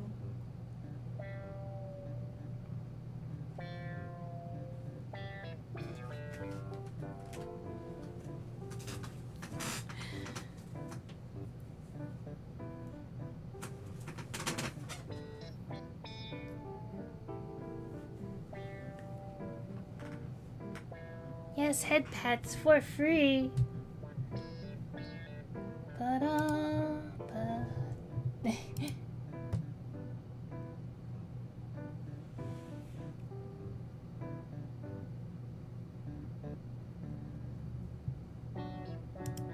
Heading out now. Keep it up. Love you. Aw. Bye, Oni. Thank you for stopping by. Love you too.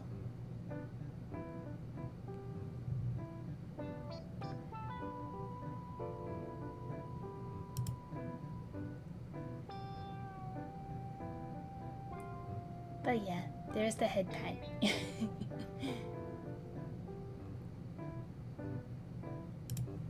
I could even move it around. Give them Headpat. Give them Headpat.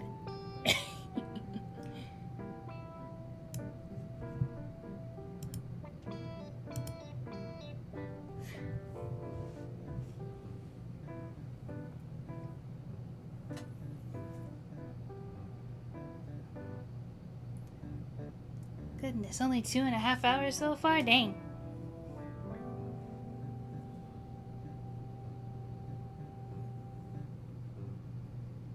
I was having so much fun, I thought we were going longer.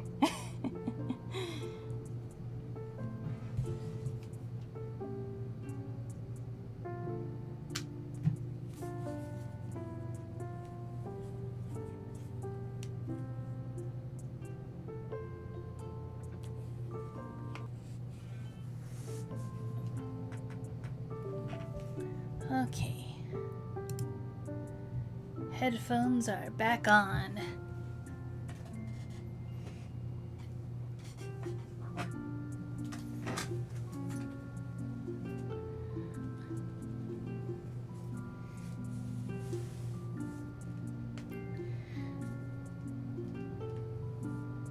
But yeah.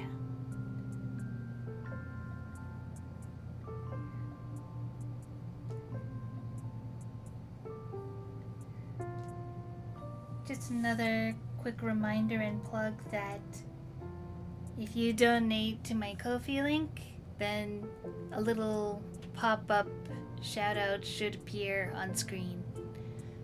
And also, my Ko-fi link also has a sticker shop, which still has these designs available. I'm still in the midst of trying to finalize the other designs and get those sorted out, but these ones are still here for now. But when they're gone, they're gone.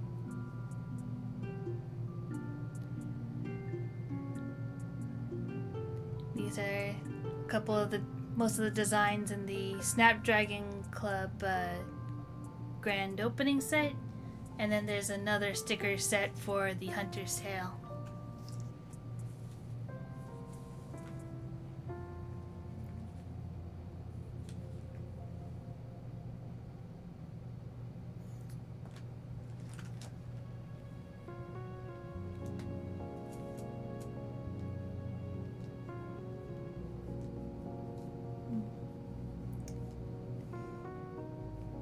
I just realized that I am going to run out of this lighter yellow, and that's going to be a problem.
to be or not to be?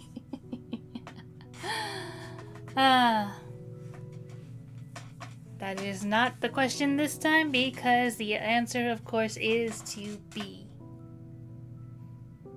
Or perhaps even 4B, because there's 1, 2, 3, 4 panels with Vakshi in them.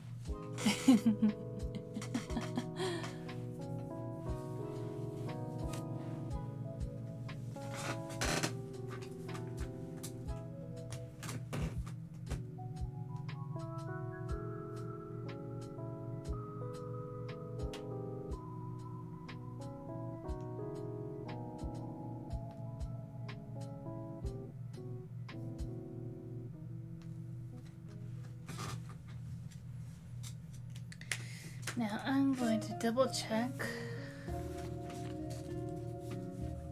my colors for Piro.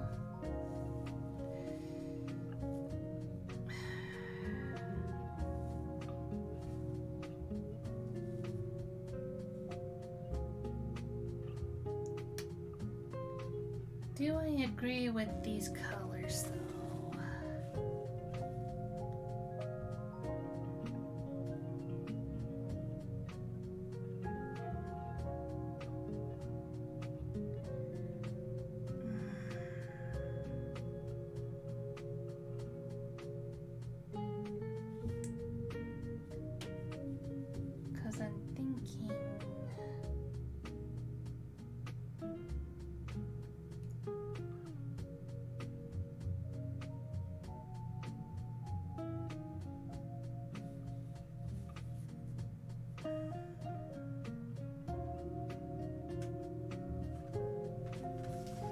Thinking I might want more brilliant blue for this.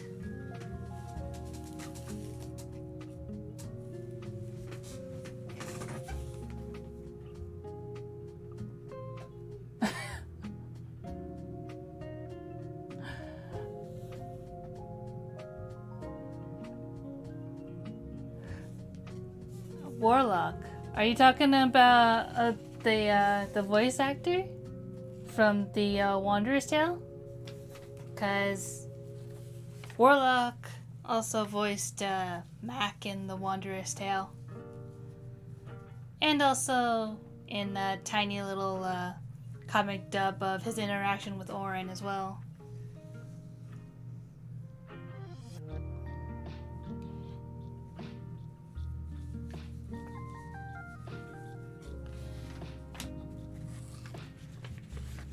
Yeah.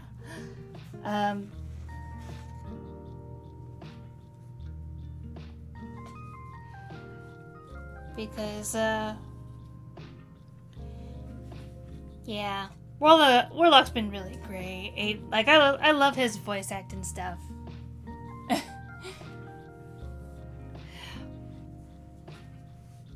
But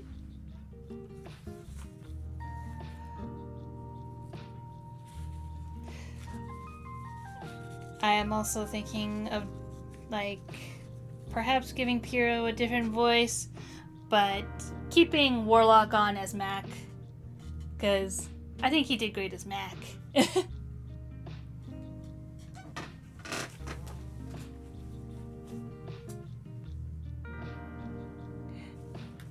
Like, he did great in both roles, but I am so very new to figuring out what my voice claims are for my characters, because it is very difficult for me to imagine what they sound like.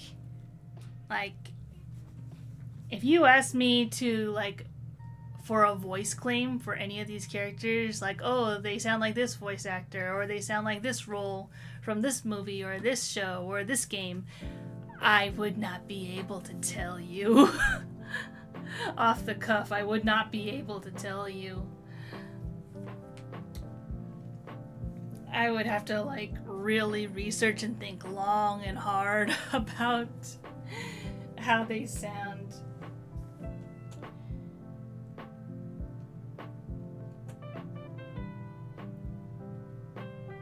And it's not till I, like, start hearing it for myself that I can maybe start, like, figuring out which way or another I prefer. But then sometimes, like, the voice actors have their own spin on things. Like, Warlock, for example, is the reason that Mac ends up with a sort of, like, a southern tinge to it, which I was not thinking at all for this character, but it really works out for him, and it's like sort of a laid back persona, you know? So I'm like, oh, well then.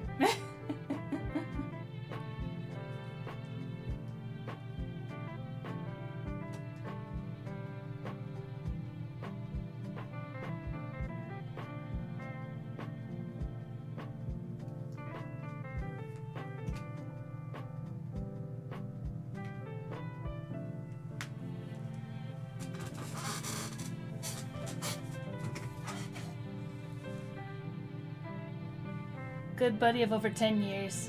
Helped me get a voiceover part in a comic dub. Wait.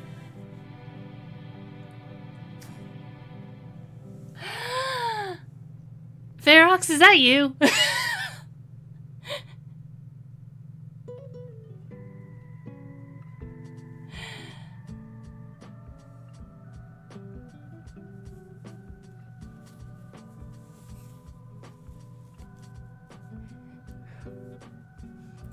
Were you just gonna let me sit here thinking you were someone else?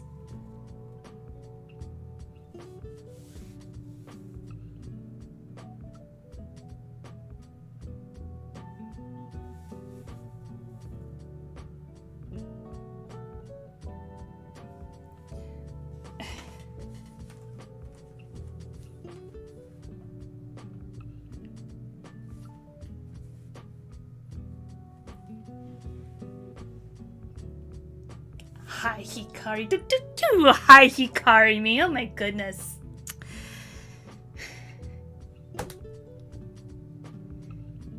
Ay, nako.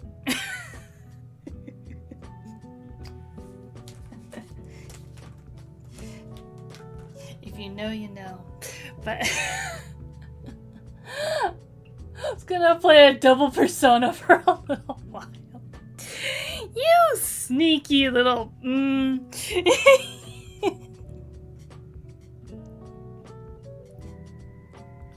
Well, I'm glad you had your fun, and also welcome to the stream. You sneaky. Anyways, for those watching the VOD, this is Gaia is Ferox, the voice of Shade in The Hunter's Tale. Another wonderful voice actor. And if he would give me some links, I would more than happily, like, shout him out.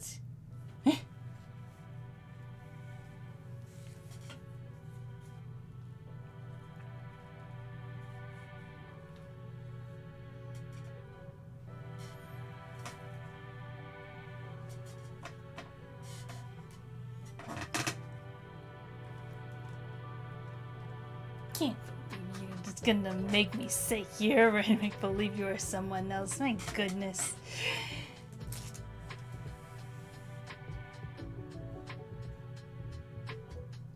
Watching stream from work, been enjoying it. This is the oldest online account. Yeah, that's fair. That's totally fair. I too know that feeling.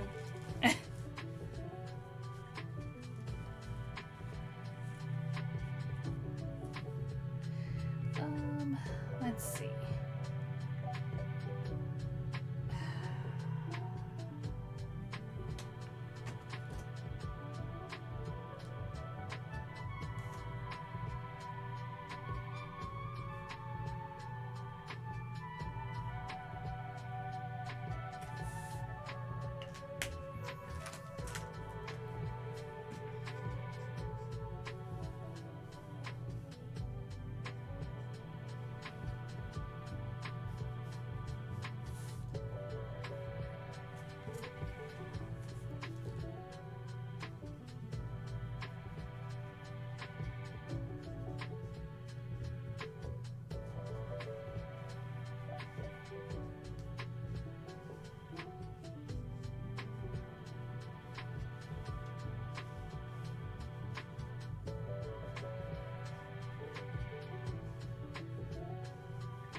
I'm glad you're enjoying the stream, and I'm glad you can make it. I know usually this isn't within your time zone or anything.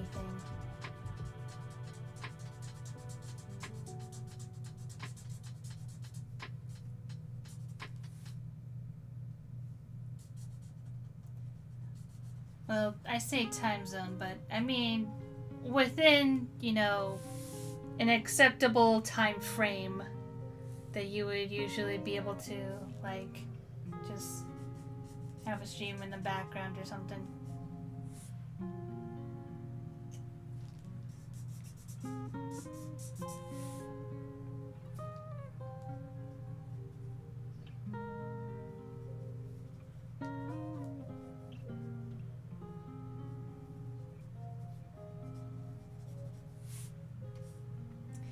I'm getting super experimental with the lighting in this panel. I'm not even sure if this is what I'm gonna keep it as, but I'm gonna try anyways.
Probably made this when I was 12 or 13 at the time, way back when YouTube had a star-based rating.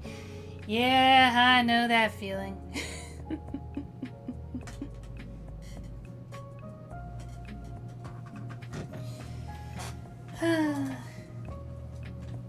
I still remember those days, back when memes and AMVs were all I consumed on YouTube. The rise of PewDiePie and all that.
glad that I color coded a bunch of these places, because I feel like if I didn't, I would have accidentally colored the insides of the door with the concrete sidewalk color. And while I could probably recover from it, it still would not have been bueno.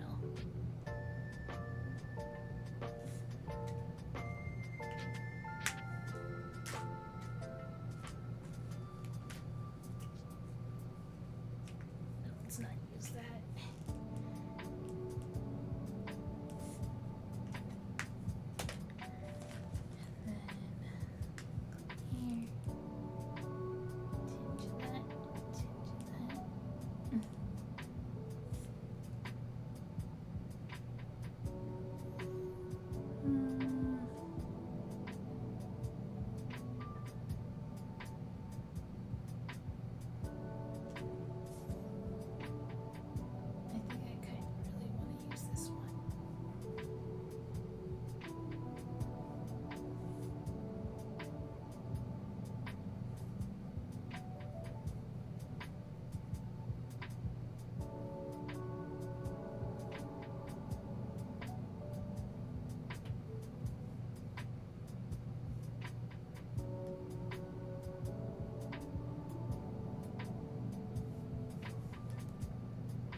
I'm gonna try and do darker clouds.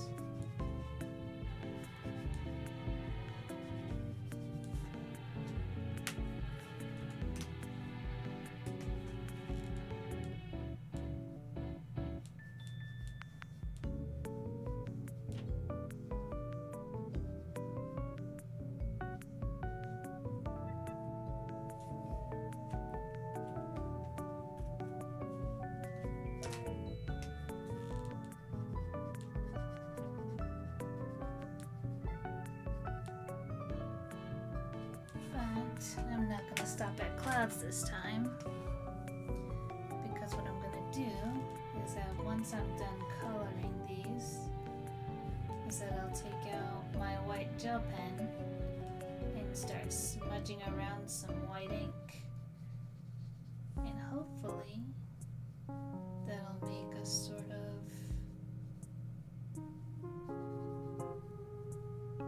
foggy effect.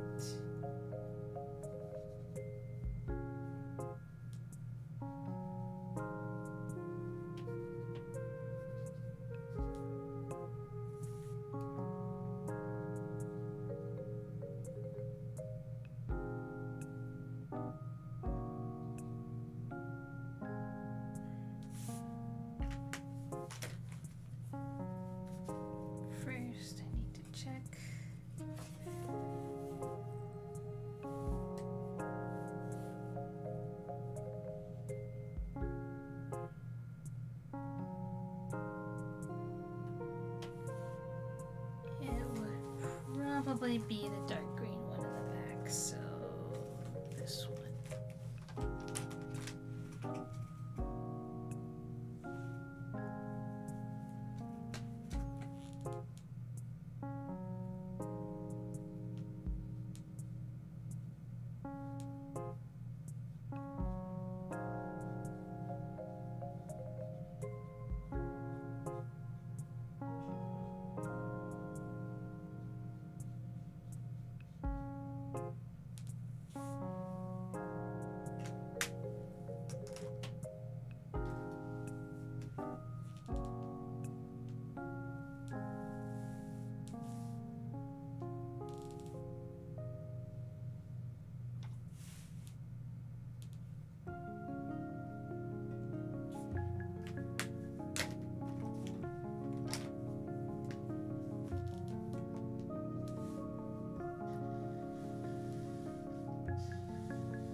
Here's my gel pen, and first of all, I'm gonna add little bits of highlights to her eyes, and then what I'm gonna do is just sort of scribble some white here.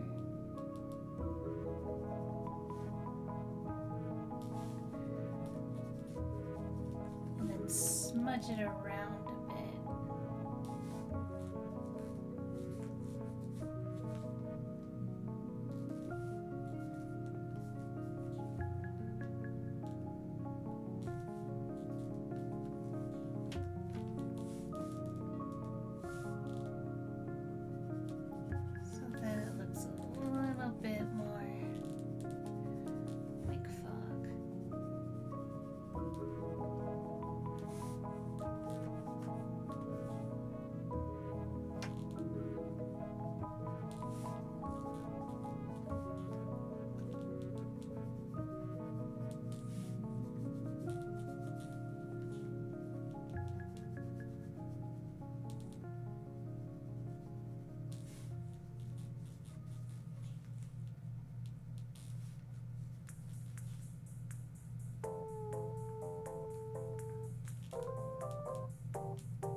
Color that in, so I'm just gonna fill that in.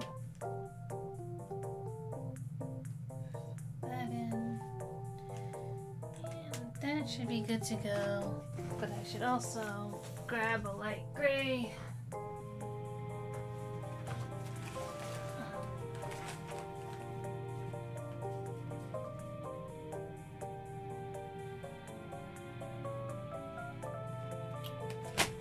Neutral gray 22 might work.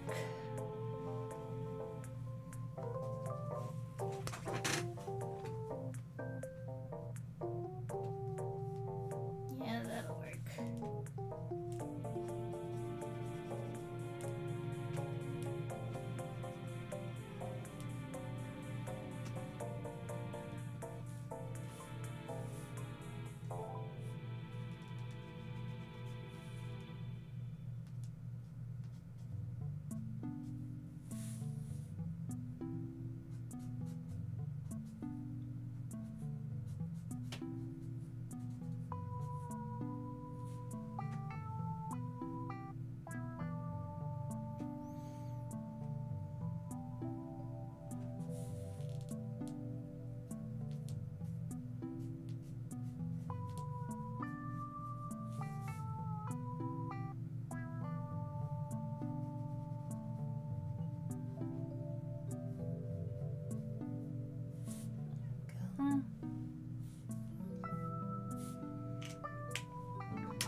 using this color as this is the color of Mac's pants, so we'll see how this goes.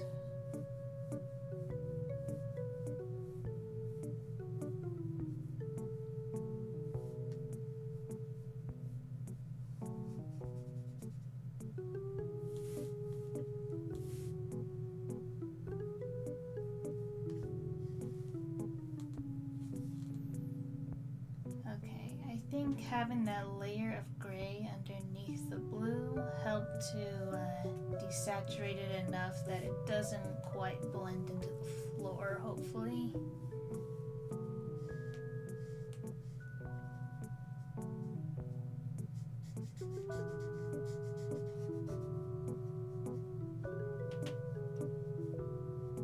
So now I'm just hoping that I have enough of this ink to last me through the entire comic, because I don't have a full refill thing of ink for this, because this is Copic ink.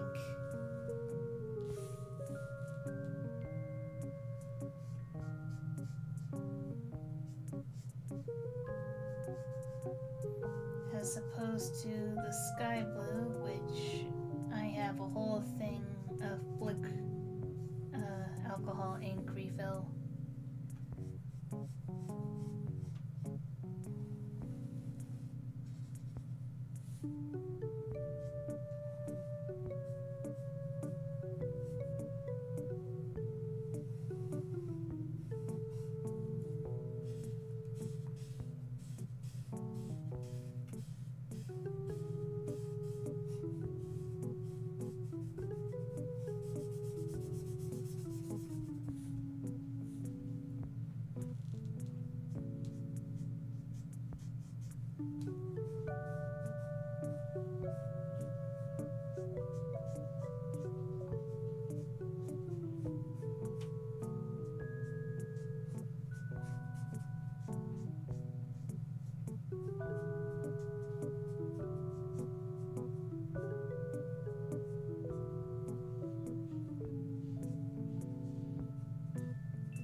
Luckily this has a fine nib for those hard to color spots.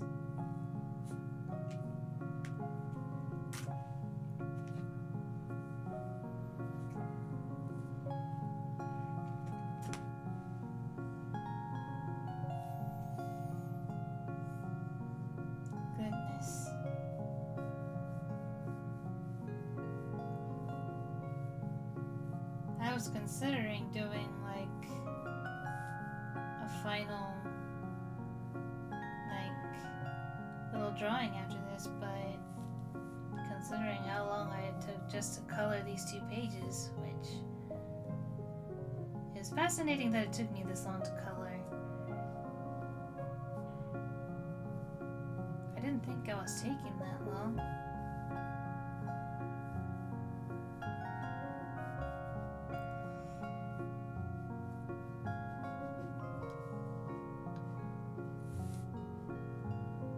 But it's possible that these pages in particular just had a little bit more detail to them and a lot more different colors to swap between, so it just kind of adds up.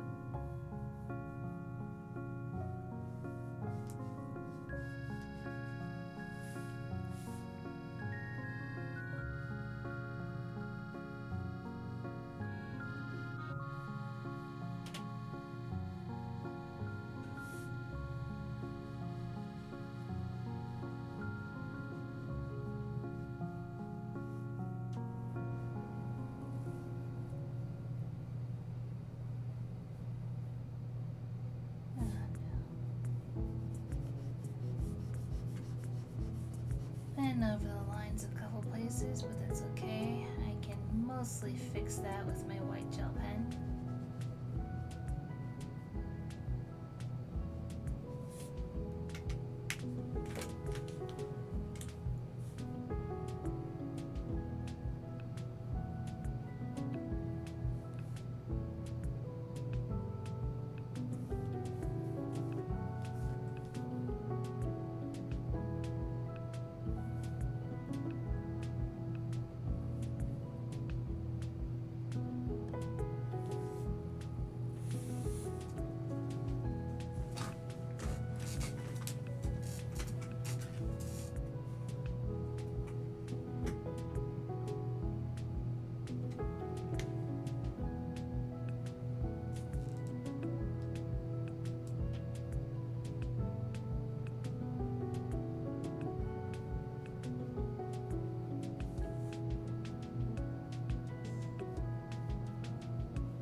Alfie!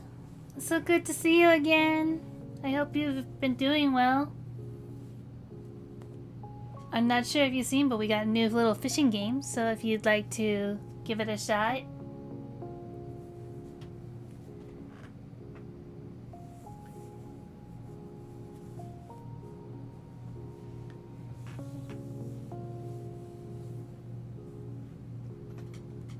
But yeah, it's so good to see you again.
Been doing very well. I'm glad to hear that.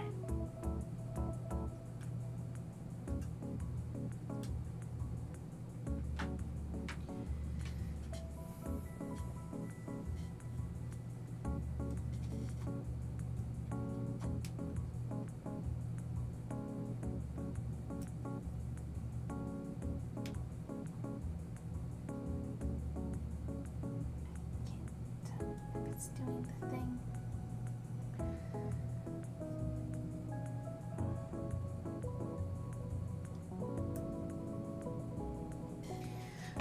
Okay. I need to work out some technical stuff, so I'm gonna put you on the BRB screen really quick. Once again, feel free to interact with the fishing minigame at your leisure. I'm just making sure some things are all set up.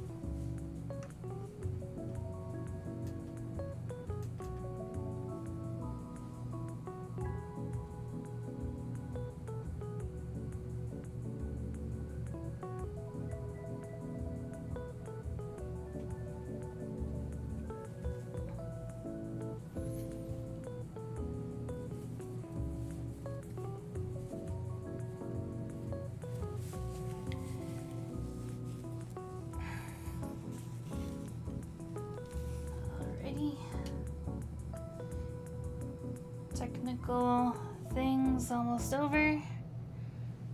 Just wanted to make sure all my stuff is charging because I am not done coloring yet.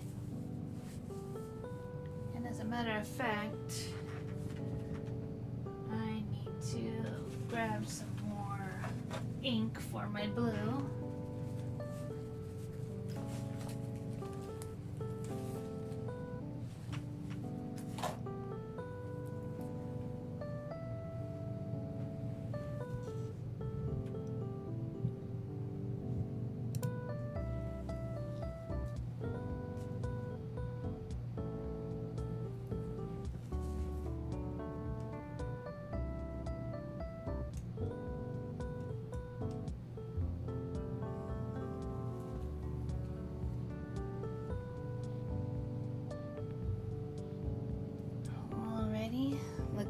Looking good.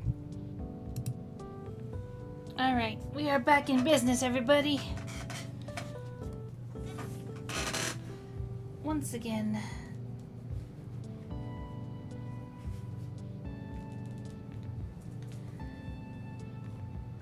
Just going to take a quick moment to hydrate my sky blue.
Okay, that might be enough to last me.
Just about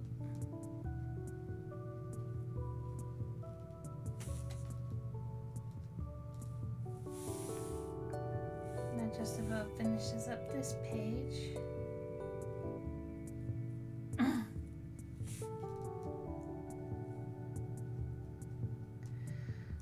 So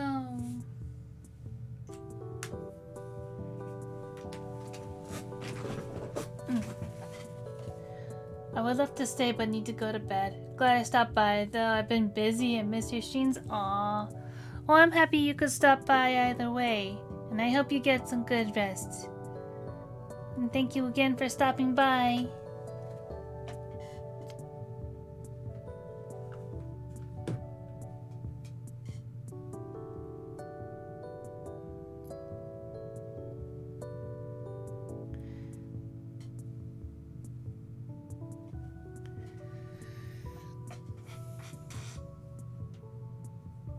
Well, here's the second page all done. I was about to say that I was considering going a little bit longer for this stream because it just seemed like a really special stream today and I had enough energy. Usually I would stop around like the 4-hour mark, which it's getting close to, but I don't know.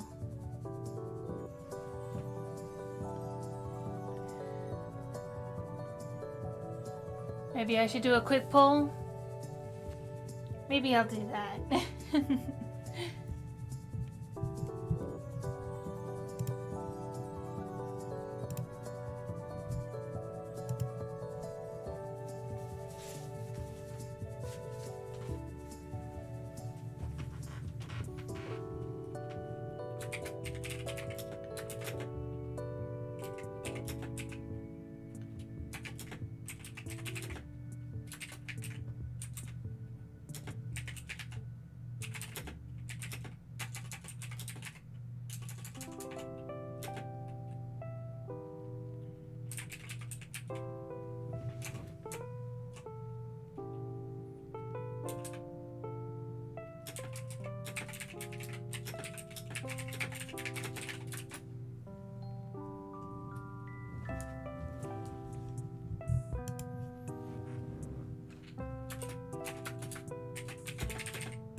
Alright, I started a poll.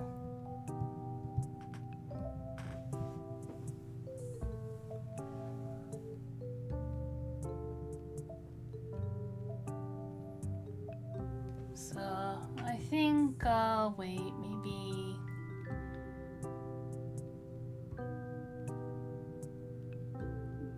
There aren't many people, so I'll wait a little minute or so.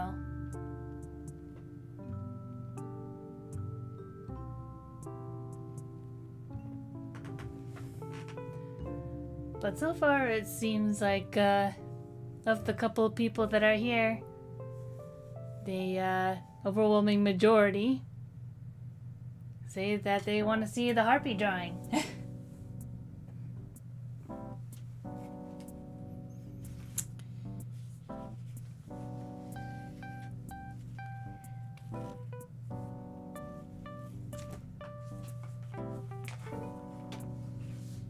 So you know what?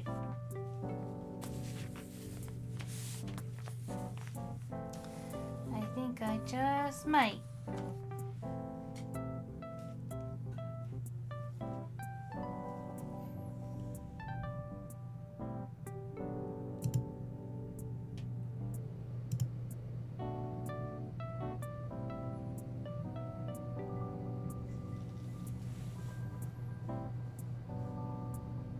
Alrighty.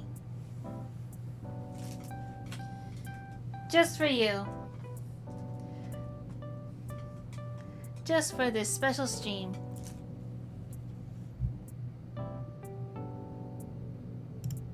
I'm giving myself a head pat, cause why not?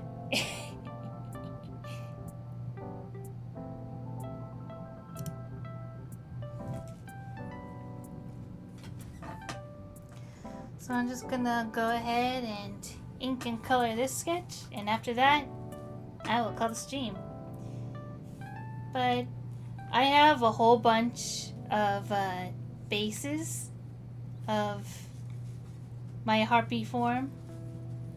So if you guys have any requests for outfits you'd like to see my Harpy form in, let me know.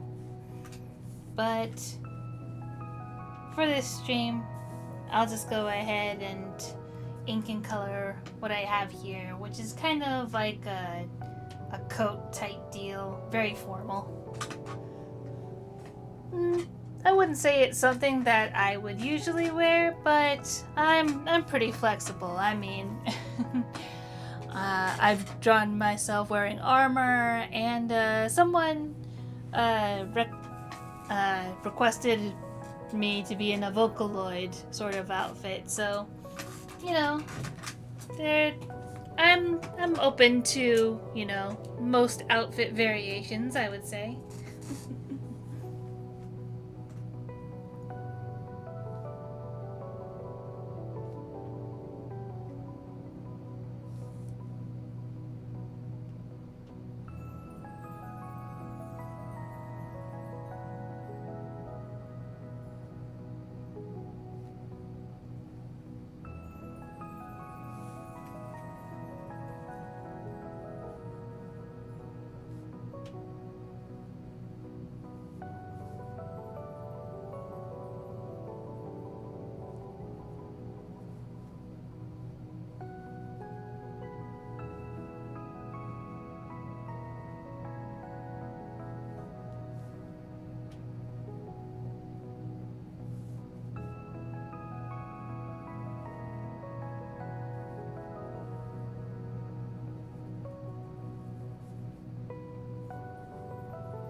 feathers are still not my strong suit, but I can get by.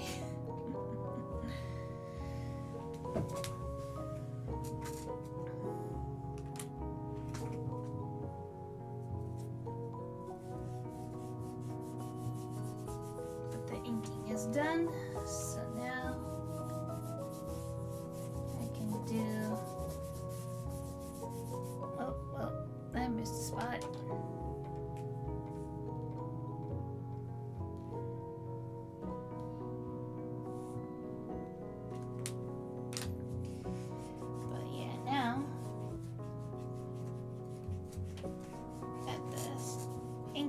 All done, I can do a quick color job.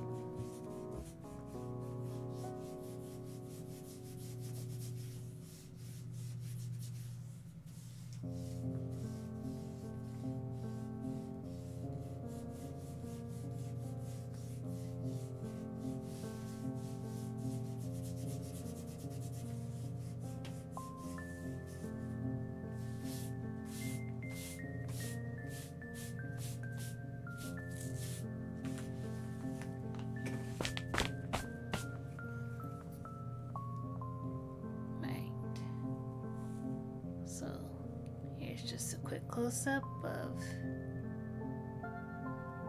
the inking.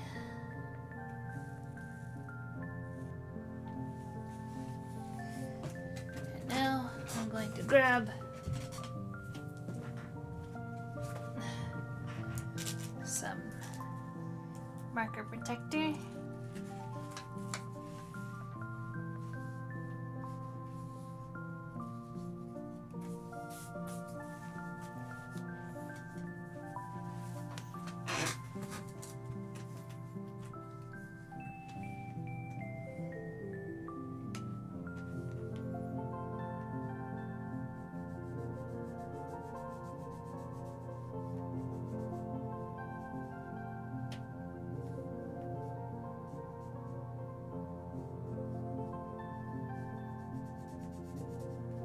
Big question of this piece is going to be, what am I coloring the outfit?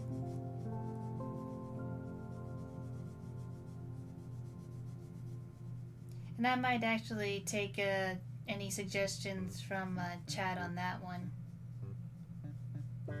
If anyone wants to pipe in with any ideas. Otherwise, I'll just, figure something out.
default to red, purple, and gold, as that's what my first ever outfit was colored, so why not?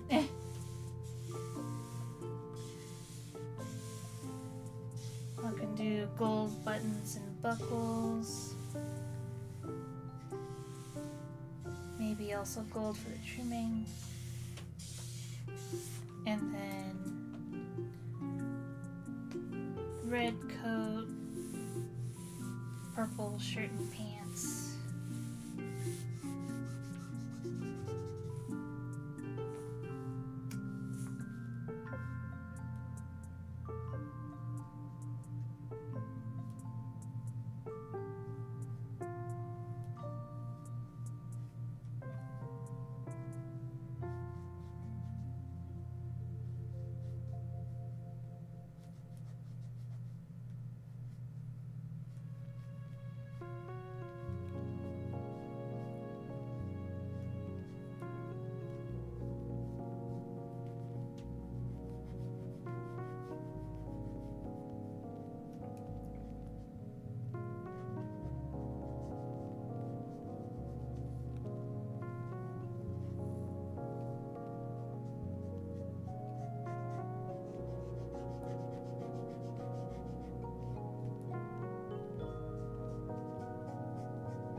Okay, so the N6, I'm gonna have to refill on that.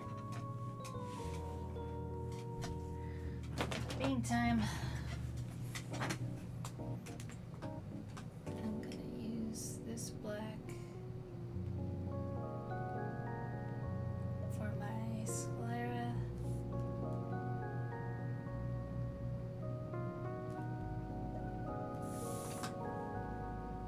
And that'll have to do.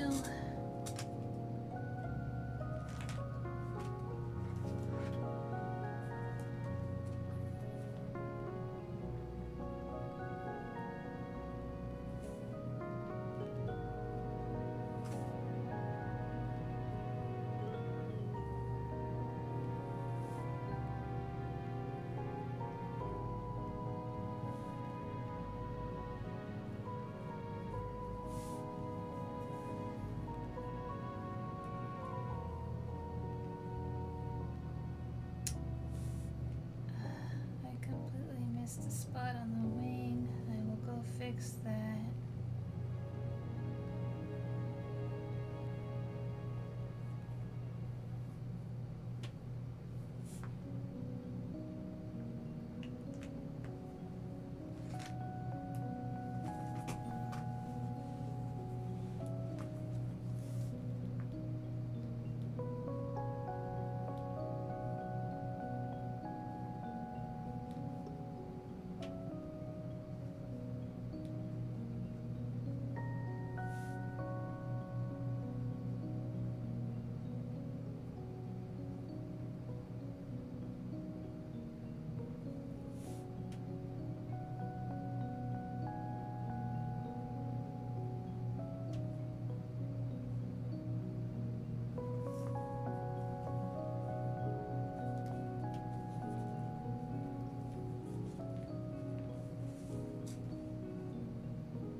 Not consider what color the belt should be. I think that's going to be black.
Looks really good, thank you.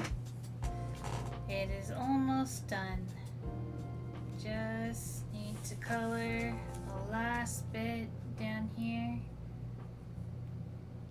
And then maybe I'll do like a light background splotch of color. And then we'll call the stream there.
Piece.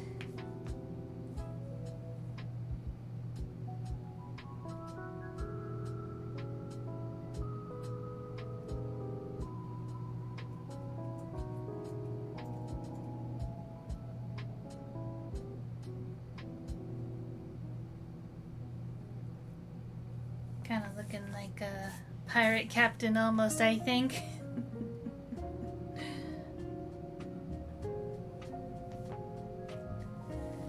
But with that, I believe I will call the stream.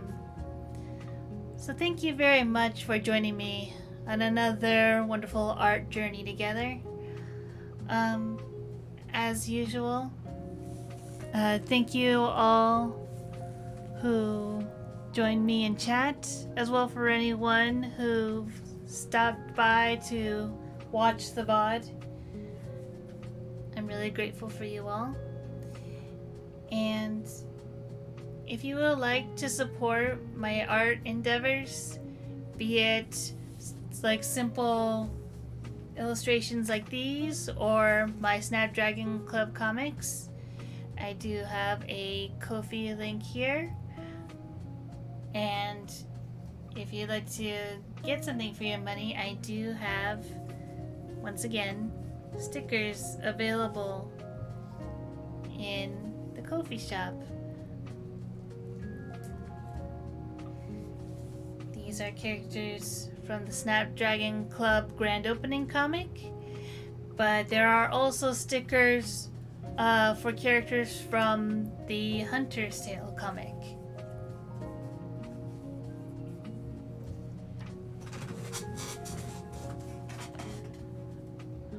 Hi Kana, I'm glad you can make it for the end of the stream.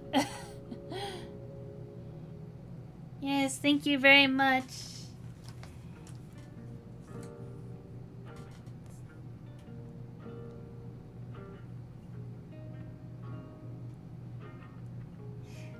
So yeah, there's me with the outfit. But yes, thank you all very much for joining me. And I hope you all have a lovely weekend. And I hope to see you again in next stream, Fridays, 10 a.m. PST. So thank you for stopping by, If you haven't subscribed yet, please consider it. And also, likes and comments are also greatly appreciated.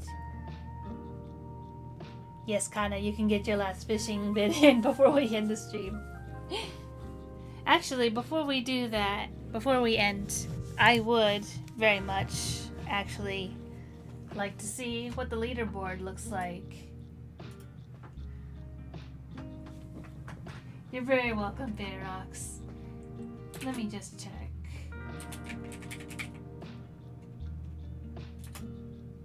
What are we looking at?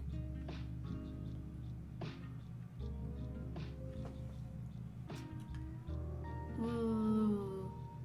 We're not counting Froggy because that's my that's what I do when I'm testing out the fishing game, so that doesn't count.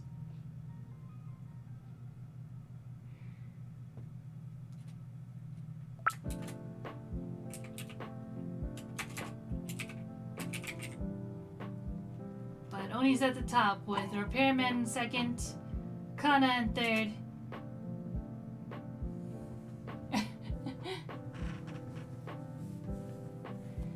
And Bayrox right behind.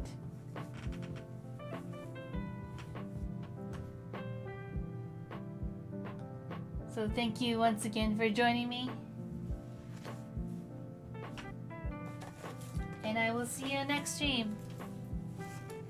See you guys next week. Bye. Bye-bye.